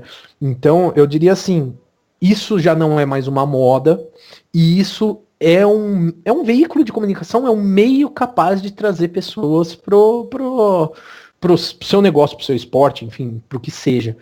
Então, eu acho que nesse sentido, cara, tem grande potencial. E o que eu estou vendo das categorias é que elas estão investindo nesse grande potencial, que é mais legal. Trazendo isso ainda para o automobilismo, para um mundo um pouco mais comercial, é só você ver as montadoras, cara. Antigamente você não conseguia colocar no jogo de corrida, era muito difícil você licenciar marcas como Ferrari, marcas como a Porsche, marcas como Aston Martin. Hoje em dia essas marcas já se ligaram que se elas não tiverem nos jogos de videogame, os carros delas não estão ali para o público. Então mesmo jogos ali um pouco mais controversos, quando você bate o carro se destrói, etc e tal, que as marcas não gostavam de se associar, hoje em dia recebem aval para trabalhar com essas marcas. Então eu acho que o potencial de influência do videogame está sim sendo muito bem analisado e muito bem evidenciado pelas categorias esportivas, cara. Então é isso, Eilor. Agradecendo a tua participação relâmpago aí pra gente falar sobre a questão dos games, que foi um assunto hoje, só te explicando, né, esse quadro que a gente tá gravando hoje são as coisas. A gente meio que tá respondendo a essa pergunta do Josué, que questão, e a gente lembrou logo de você e queria que você fizesse então o jabá, né? Você tem também, você fala sobre games, então o pessoal que quer te ouvir mais, falar sobre... Claro, show de bola. Bom, primeiro agradecer, porque, tava com uma saudade desgraçada de participar aqui com vocês do café, muito bom. Muito obrigado pelo chamado de urgência.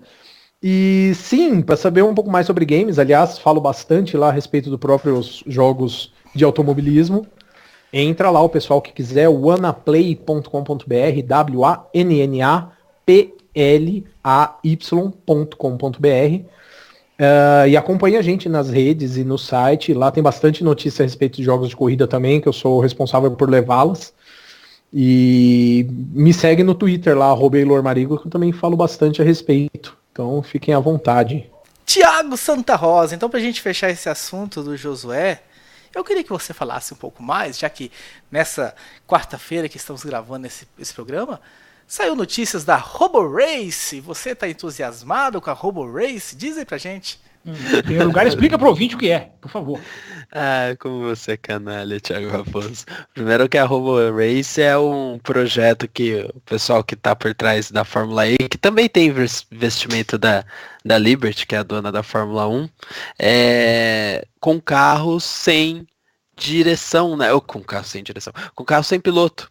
Com carros como se tivessem sido controlados de fora por alguém, mas não vão estar. Na verdade, a ideia é, no futuro, que tenha uma inteligência artificial guiando esses carros, né? Os chamados carros autônomos, um carro elétrico autônomo que pode chegar a mais de 200 km por hora nos mesmos circuitos que correm a Fórmula E.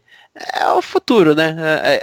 A indústria automobilística, e não só ela, a indústria tecnológica em geral tem investido bastante nisso, e a RoboRace é um pouco esse cenário, esse mercado que está sendo construído a passos bem largos. Eu posso dizer que não só empresas tradicionais, como, por exemplo, Mercedes, Audi, têm trabalhado nisso, mas Tesla, que é uma empresa que tem desenvolvido carros elétricos e tem desenvolvido sistemas próprios, tem feito um trabalho muito grande nisso. O próprio Google tem também desenvolvimento de carros autônomos, e a RoboRace vem um pouco nesse sentido, né? Nessa questão de se mostrar uma competição, que aí vocês puristas vão achar, mas peraí, como assim competição? Mas não tem ninguém disputando.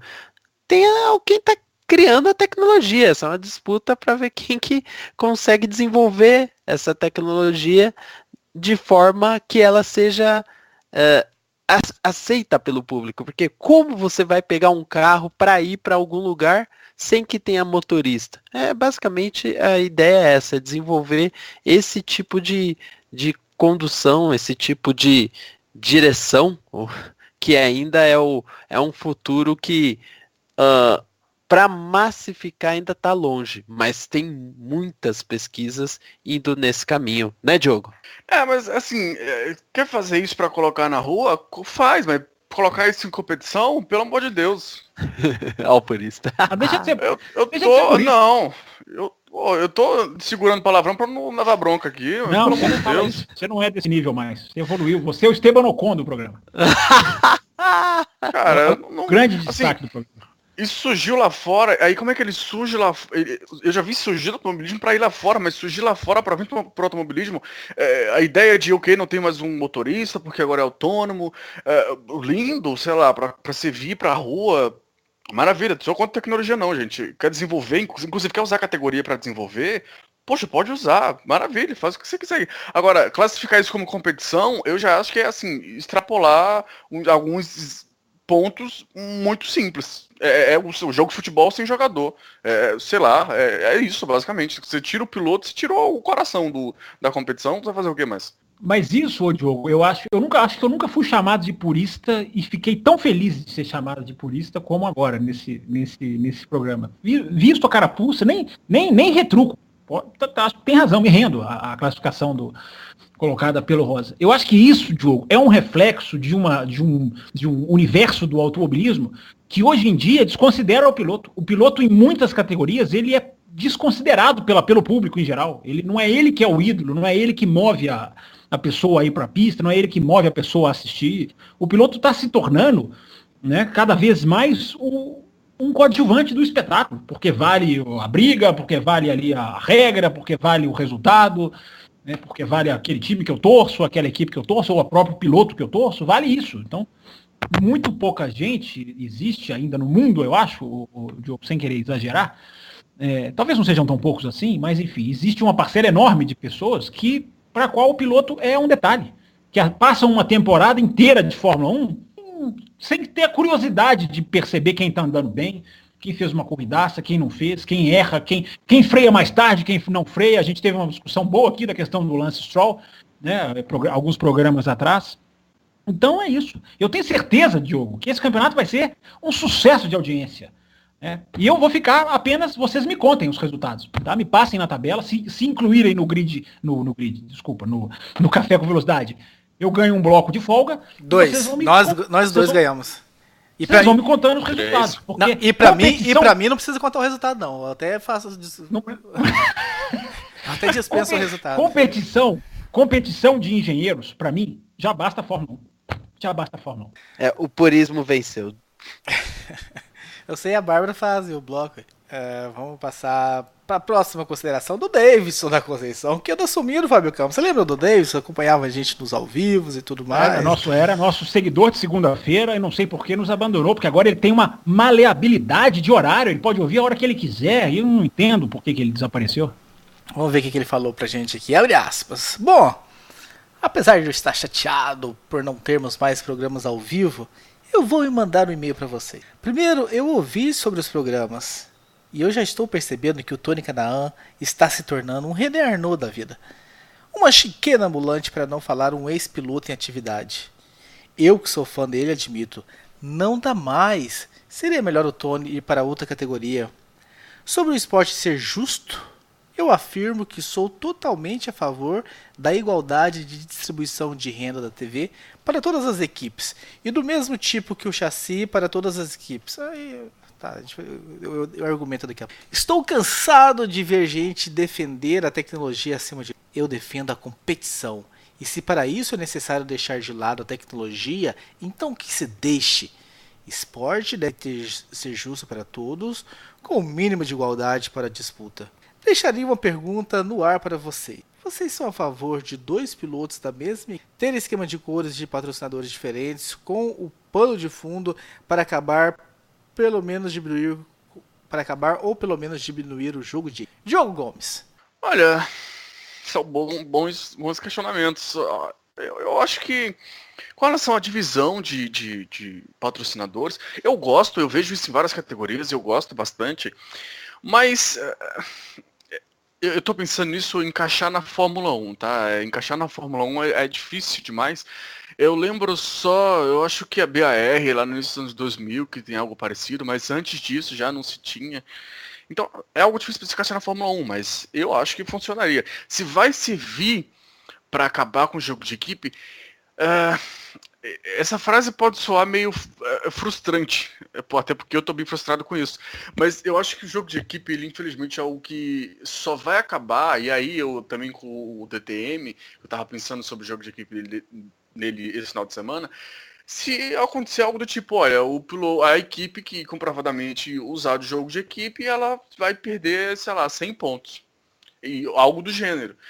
Senão, não vai acontecer. Essa questão de patrocinadores pode mitigar, sim, acabar, não. Né? De novo, se tá na DTM, eles cortaram os rádios, gente, para que a equipe não tenha contato com o piloto. Mas aí as equipes chegaram a um ponto do campeonato que eles já sabem quem é que tem risco, quem é que tem chance de campeonato, quem é que não tem, e já os pilotos já entram na prova como cordeirinhos pré-determinados a saber para que ele dá espaço, para que ele não dá.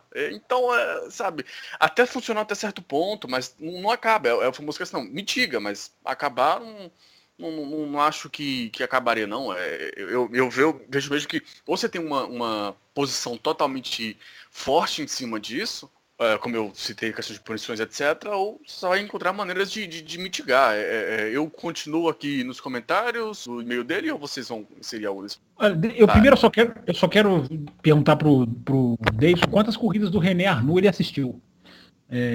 Muito cuidado, viu, Davidson, para não analisar a corrida com a cabeça para não analisar piloto com análise de outros, tá? E principalmente análise errada, né? Porque eu acho que você não viu o René Arnoux pilotar. Não era nenhum gênio, não era nenhum...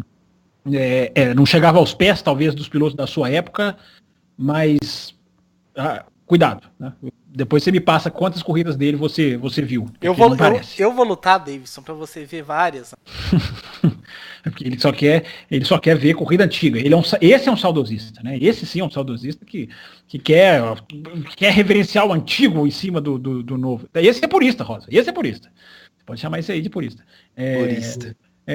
Agora, quanto à questão do jogo de equipe com patrocinador, é difícil para a Fórmula 1, porque não se consegue arrumar um patrocinador.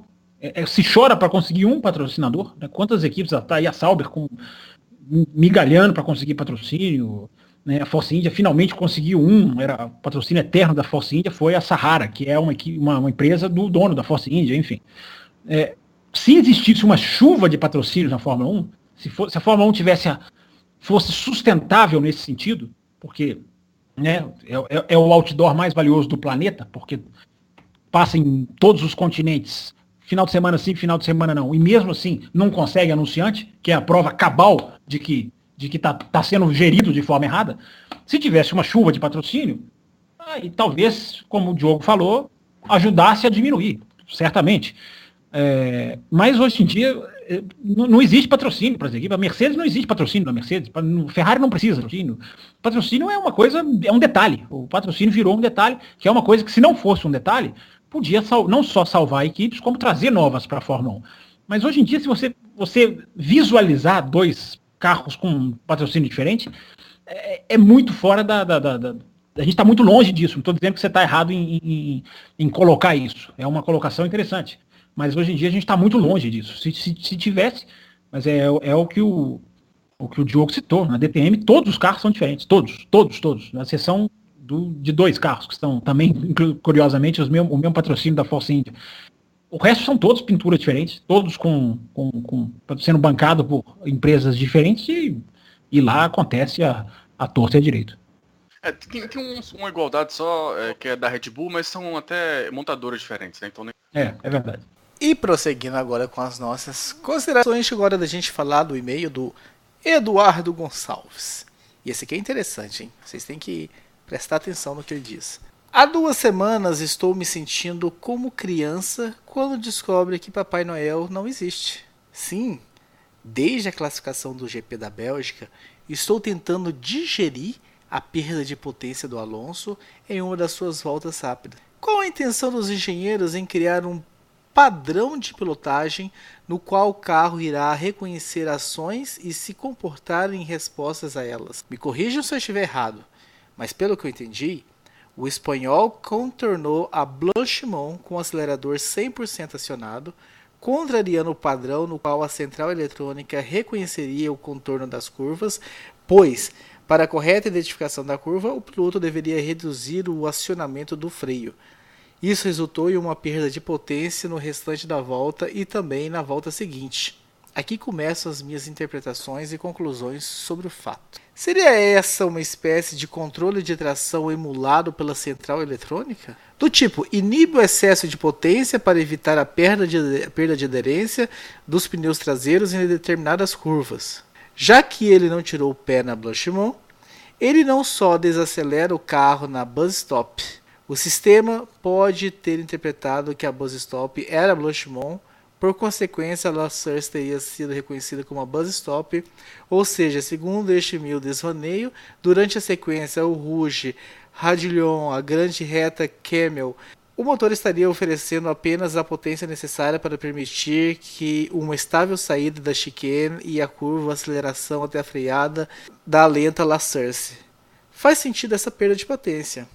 Sei que não tenho material suficiente para concluir isso, e sim, um desvaneio, mas que me fez questionar quantas assistências ocultas tem os carros da Fórmula 1. Por que ninguém mais extraciona pneus nas largadas? Qual a opinião de vocês sobre isso? Viajei demais? Tirei 10 em teoria da conspiração? Fábio Campos. Olha só, eu pedi a palavra. Por favor, pediu a palavra, faz parte. É que se eu estou lendo o e-mail, eu não consigo ver que tem gente pedindo palavra no chat. Não tem problema. Mas estamos aqui para auxiliá-lo também, meu caro âncora. Não, era rapidinho até, não quero me alongar nisso não, mas eu fiquei pensando aqui no carro automático de rua, né, aquele que já tem o programa eletrônico, né, que faz a troca de marchas, então tem um processo que é mecânico e um processo eletrônico já configurado para poder auxiliar no carro a tracionar melhor, ou conseguir fazer melhor uma subida, uma descida por conta da troca de marcha. Você tem carros de tração, por exemplo, que tem também controles eletrônicos que acionam os sistemas de tração, que dão melhor apoio para o carro para poder fazer a arrancada. Ou seja, você tem tanto componentes eletrônicos quanto componentes mecânicos trabalhando junto nos carros de rua hoje em dia. Aí, meu caro Eduardo, você não está sendo tão teoria da conspiração. É isso que acontece em carro da Fórmula 1. É a tentativa sempre de emular ou de conseguir executar técnicas que ajudam, que facilitam que o carro seja mais rápido. Ao final de tudo, a ideia é sempre que o carro seja o mais rápido possível. Quando aconteceu isso, naquela época eu já fiquei pensando, a Honda tem problemas demais para desenvolver o carro e ainda tem esse problema eletrônico, da ordem de algoritmo, como que o carro interpreta quais são as curvas que ele faz e qual é o tipo de potência, qual é o tipo de controle que tem que ser usado a partir de uma identificação eletrônica. Quer dizer, é complexo, é muito complexo isso, é muito difícil isso, e também isso, de certa maneira, justifica o porquê que a Honda, talvez uma tentativa de ser inovadora, tem errado tanto a mão. Ela errou em um ano, e ela já falou isso a respeito de quais os componentes que ela utilizava, porque tentou fazer um carro, ou um motor, melhor dizendo, né? Uma unidade de potência mais leve que as demais, e acabou errando, e agora tem a questão eletrônica que também não está funcionando. Então, todos esses fatores juntos dão a entender o quão é difícil e o quanto eles têm sido, nesse caso, ineficazes. Mas não é teoria da conspiração. É exatamente assim que as equipes procedem, é exatamente assim que os fornecedores de motores e as equipes em conjunto com alguns componentes eletrônicos trabalham para poder conseguir o melhor desempenho.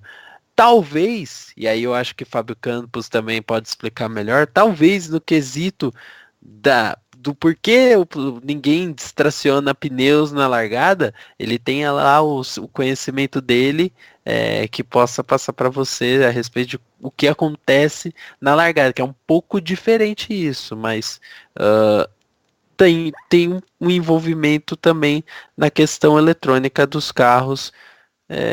Hoje os carros são muito eletrônicos. Hoje, quando você fala que um carro tem um problema eletrônico, é porque não é mentira às vezes, é porque acontece tanta coisa que sim, de fato pode ser um problema em uma das partes, um dos sistemas que compõem esse sistema eletrônico genérico que inventaram para definir falhas nesses carros. Eu acho o seguinte, o Eduardo, a questão da largada primeiro, hoje existe um sistema de largada, né? Não é apaga a luz e acelera e passa a marcha. O piloto opera um sistema de largada que o sistema faz a largada, praticamente, né? Eu costumo dizer, o piloto larga mais com a mão do que com o pé hoje em dia. O sistema de largada é mais manual do que feito com os pés, porque ele tem as embreagens que vão sendo...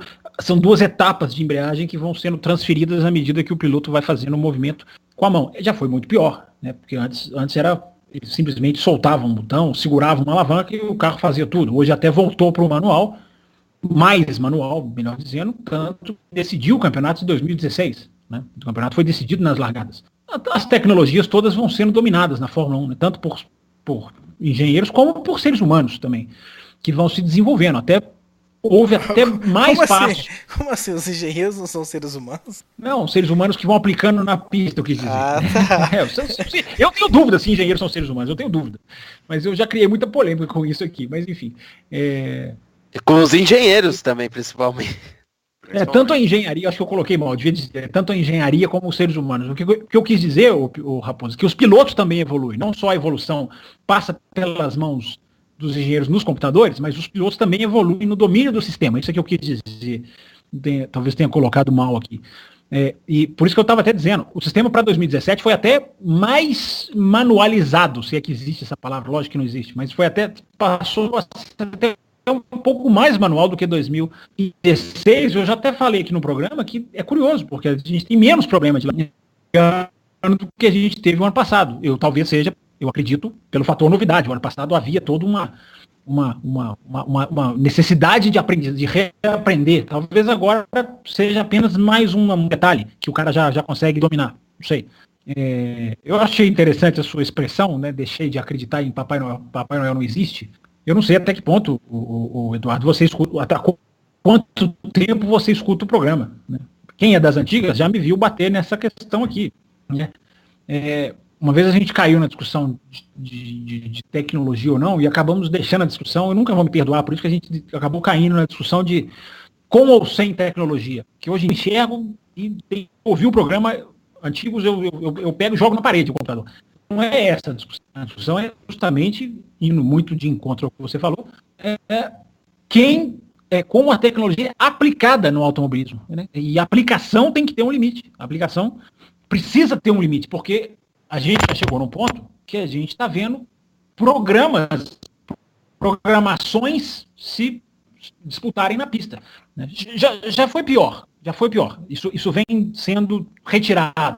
Mas nos anos 2000, por exemplo, vamos para começar a dar nome às épocas, né? Nos anos 2000, com controle de tração e todas as outras engenharias que o carro carrega, eram praticamente máquinas. Hoje existe a parte mais manual até por conta dos pneus. Os pneus exigem que o piloto tenha um feeling ali para sobreviver.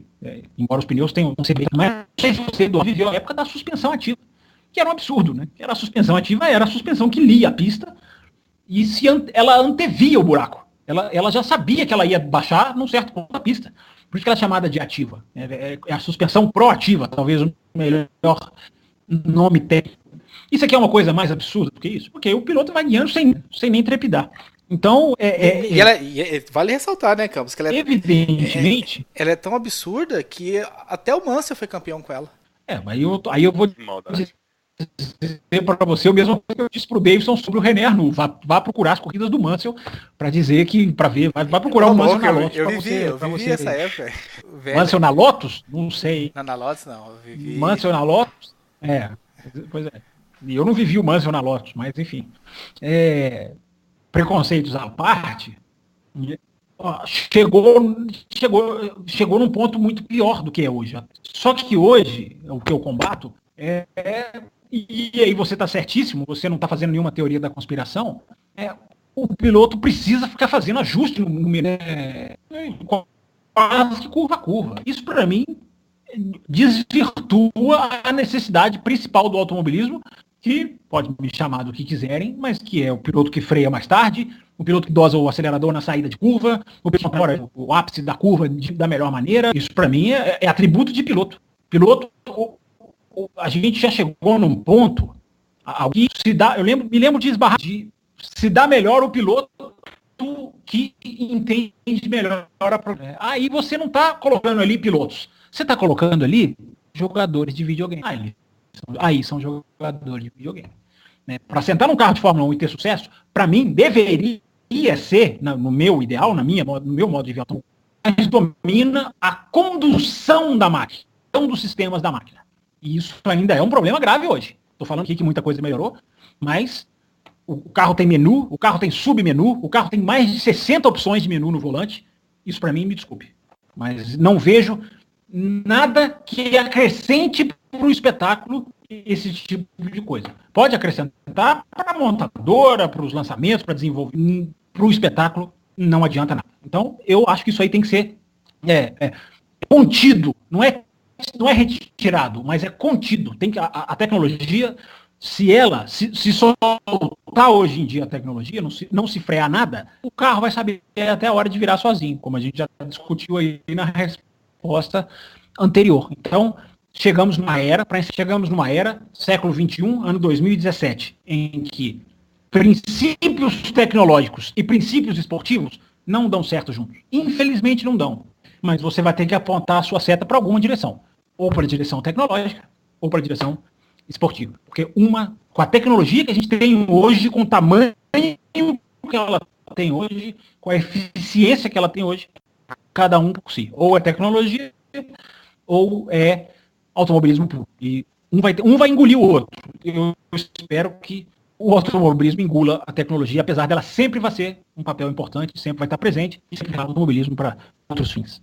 Sabe que eu acho que é uma discussão, algo que vai acabar sempre indo e vindo, até quando você estudou a suspensão inteligente lá, e depois tem uma série de coisas, não sei se o amortecedor de massa se encaixaria nisso, mas controle de tração, enfim, tem uma série de coisas assim. Acho que talvez naquela famosa época que a Fórmula 1 se colocava como vanguarda da tecnologia e tudo mais, tinha sempre essa briga, né, entre a tecnologia e enfim, avanços e o quanto isso atrapalha no espetáculo. E eu começo a ter a impressão que isso é um negócio que vai ficar indo, voltando. Eu acho que a Fórmula 1 adote uma visão de, não, ok, vamos focar no lado esportivo, ou melhor dizendo, a menos que a Fórmula 1 fale, né, abertamente, ou decida abertamente, vamos focar no lado esportivo da coisa e esquecer esse outro lado, é que as coisas possam estabilizar, mas no geral, se manter como é hoje até, eu vejo assim, uma eterna briga nesse vai e volta entre tecnologia que aí não, isso aqui tá ultrapassando, vamos retirar, mas aí chega algo novo, sabe, fica nesse vai e vem aí, meio que eterno. Os motores, por exemplo, para 2021, né, se falava em um motor mais limpo, sem todas essas tecnologias e tudo mais. Agora, a última notícia é que Mercedes e Renault talvez já queiram manter uma das baterias, se não me engano, o MGU-H, algum deles assim, tentar algo diferente para tirar um desses MGU e deixar apenas o outro, enfim, é algo que eu acho que a gente, sabe, assim, a gente tem que discutir, a gente está certo de discutir, porque é o presente da categoria, mas eu digo como um problema da categoria em si, eu acho que é algo que sempre vai ficar, sabe, indo e voltando, a menos que ela bata o pé e realmente se posicione de maneira muito contrária a isso. E tanto essa questão do motor já é a Fórmula 1, na minha opinião, Diogo, já indo para esse lado. É o primeiro passo da Fórmula 1 de falar, olha, vamos dar um passo atrás. Né? O Christian Horner fez uma colocação um dia que eu acho sensacional. É na hora da Fórmula 1 definir o que ela quer. Né? Ele colocou simplesmente isso. Ela quer ser laboratório ou ela quer ser esporte. Não dá para fazer mais as duas coisas. Não dá. Não tem jeito de fazer as duas coisas mais. Não dá para desenvolver tecnologia de ponta, porque um carro vai virar 30 segundos na frente do outro, assim, famosíssimos e decantadíssimos componentes eletrônicos que esquentam, eu já falei que é um problema invisível, mas totalmente grave, porque não pode seguir o outro esquenta freio, porque esquenta não, ela precisa fazer esporte aqui, gente. Vamos ser laboratório, ela não vai fazer. A Liberty não vai transformar, não vai deixar a Fórmula 1 seguir, né, o que Bernie Eccleston fez. Venham para cá, desenvolvam, joguem dinheiro no meu bolso e dane-se o resto do mundo. Não vão fazer isso. Vão fazer para o outro caminho. Então, essa discussão é muito... existe, né? Vou citar um exemplo aqui. A Ducati na MotoGP começou a usar a suspensão de fibra de carbono. É uma super tecnologia. Ela atrapalha o espetáculo? Não necessariamente. Então, existem tecnologias e tecnologias. Eu acabei de citar aqui. A questão do motor, dos menus do volante, essa para mim prejudica. Porque ela passa a fazer o rendimento, ela afeta diretamente no desempenho de um piloto. Tira outras qualidades para substituir por propriedades matemáticas. Uma vez eu convido o Eduardo a procurar eu não sei se existe, uma vez eu vi um depoimento do Bird Clemente, um dos grandes nomes da história do automobilismo brasileiro. Ele deu um depoimento na televisão que foi uma coisa assim, alguns vão quem vê, tem uns que vão achar que é o maior absurdo o que ele está falando, mas ele fez um depoimento sobre a alavanca de câmbio, de como a alavanca de câmbio era um componente fundamental para a pilotagem, coisa que nossa geração, digamos assim, já praticamente não é acostumada mais com isso. A gente ainda viu, né, Raposo, pilotos passarem marcha lá com a mão no câmbio. Senna, Mansell, enfim, a gente ainda pegou o final. Tinha que passar esparadrapo na mão. O esparadrapo. Então, é uma coisa até que eu nunca defendi com tanta veemência, mas há um depoimento de uma pessoa que tem que ser respeitada, né, porque é um dos maiores nomes, se não o maior, pelo menos da década de 50, 60 do automobilismo brasileiro. Ele dá um depoimento, eu vou procurar na internet, se tiver, eu até cito aqui, divulgo aqui, eu coloco lá no meu Twitter. Ele faz o depoimento, faz muitos anos, faz uns 10, 15 anos que ele deu esse depoimento, por isso que eu não sei se ele está aí para ser achado.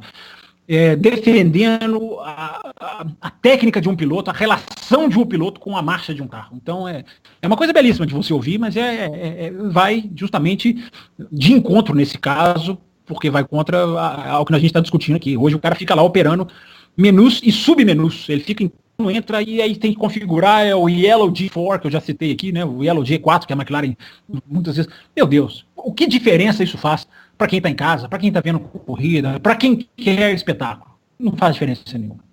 Encerramos aqui os quadros, né, as considerações. Agora a gente vai passar a vinheta. Os quadros do final de semana, a votação que foi feita lá no Facebook. Decepção da semana. E sim, ele foi a decepção mais votada, Jorge Lorenzo, maioria esmagadora dos votos, seguido de Joey Logano e a equipe Mercedes do DTM. Não sei muito bem o que aconteceu, mas está aqui listada a equipe Mercedes no DTM. Imagino que deve ter sido aí algum jogo de equipe. E aí com nenhum voto, aliás, né, tá o Danilo Petrucci. O Rosa até comentou no bloco da MotoGP que ele fez uma jogada de colocar o Petrucci em 2 blocos separados, na decepção e no destaque, para ver como é que os nossos fãs aí, os nossos fãs lá da fanpage, né, quando eu digo fãs da fanpage do Café com Velocidade, votariam, e na decepção ele está sem nenhum voto. E a equipe BMW do DTM também não tem nenhum voto. Vamos para o próximo bloco. Ultrapassagem da semana. E nós falamos bastante dela no quadro da Stock Car e ela foi considerada a ultrapassagem da semana. Rubens Barrichello em cima de Antônio Pizzonia na Stock Car, mas quase ele ganhou por pouco do Mark Marques em cima do Danilo Petrucci em Misano no finalzinho.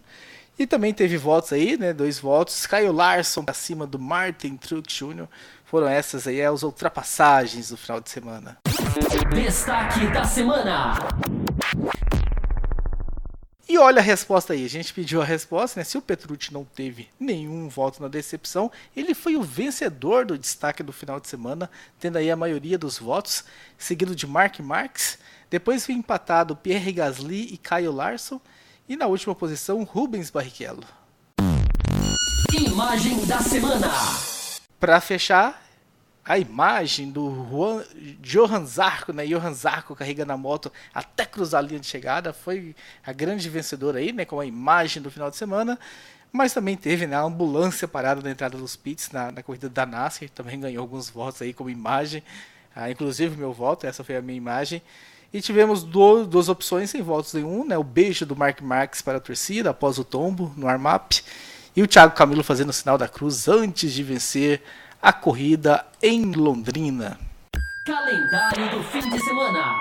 Vamos lá, vamos passar pelo calendário do final de semana, começando na quinta-feira, né? Se você está ouvindo aí na quinta-feira, o programa está saindo na quinta pela manhã. A Arca, temos uma etapa da Arca, se você está ouvindo depois. Na sexta-feira nós temos Fórmula V8, ó, o pessoal que está assistindo a Fórmula V8 em dia. Na sexta-feira, a primeira prova, o ERC, o europeu de Rally, NASCAR Truck Series e o australiano de GT. No sábado nós temos a Fórmula 4 alemã, GT alemã, TCR alemã, Blancpain Sprint Series, a final do campeonato, Dunlop Series, Fórmula Renault 2.0, Fórmula Renault NEC, Fórmula Truck Europa, Fórmula Renault Ásia, FIA ERC, FIA WEC, WEC correndo já neste final de semana, Mundial de Superbike, NASCAR Cayenne Pro East Series, a Welling Euro Series, né, a NASCAR europeia, a Xfinity Series, Pirelli World Challenge, STCC e a Supercars Championship. No domingo, né, a gente tem as provas que se repetem do sábado para domingo, baterias duplas, e além delas teremos também o BTCC, o Europeu de Moto 2 e de Moto 3, o European Talent Cup, Fórmula Indy, agora sim a final da Fórmula Indy. Quem será o campeão? Tivemos pessoas cravando campeões aqui no programa, né? Fórmula 1, World Rallycross, Monster Energy NASCAR Cup Series, Moto América, MXGP, NHRA, né, que é os campeonatos de arrancada lá dos Estados Unidos, Super Stock 1000, Super Sports também, e a Top Race V6. É este o calendário do final de semana, e a gente com isso encerra aí o quarto e último bloco dessa edição da semana. Espero que quem chegou até o final deste bloco quem chegou até essa parte aqui, né, já que tem esses desafios, né, para quem chega no final do programa, que mande o feedback, o que achou das considerações separadas, as considerações descoladas lá do comecinho do programa e tal. A gente deixa o programa fluir, a gente deixa o programa começar por si só e traz, assim, ficou esse quadro mais descontraído, mais um bate-papo com vocês. Vocês perguntam, a gente responde, em cima de assuntos que foram tratados nas edições anteriores. A gente está muito interessado na sua opinião. Não é isso, Fábio Campos? É aquele negócio, né, Raposo? O e-mail puxa discussão puxa conteúdo, que puxa mais Café com Velocidade. Né? Então é só o ouvinte mandar e-mail e a gente vai, se ele tiver gostado desse formato, eu acredito que sim, né, porque a gente tinha ouvintes perguntando, né, com quantos minutos duram as considerações? Então a gente fez aqui um bloco só de considerações. Acredito que vai agradar a gregos e troianos. Até parece que alguma vez agrada, mas quem sabe, né? Dessa vez a gente não consegue o milagre. Ficamos aí no aguardo do e-mail de vocês, então um abraço para todo mundo e até a próxima edição. Você ouviu Café com Velocidade, o seu podcast semanal de automobilismo, com Bárbara Franzin, Thiago Raposo e Fábio Campos. De volta na próxima semana com tudo sobre o esporte a motor.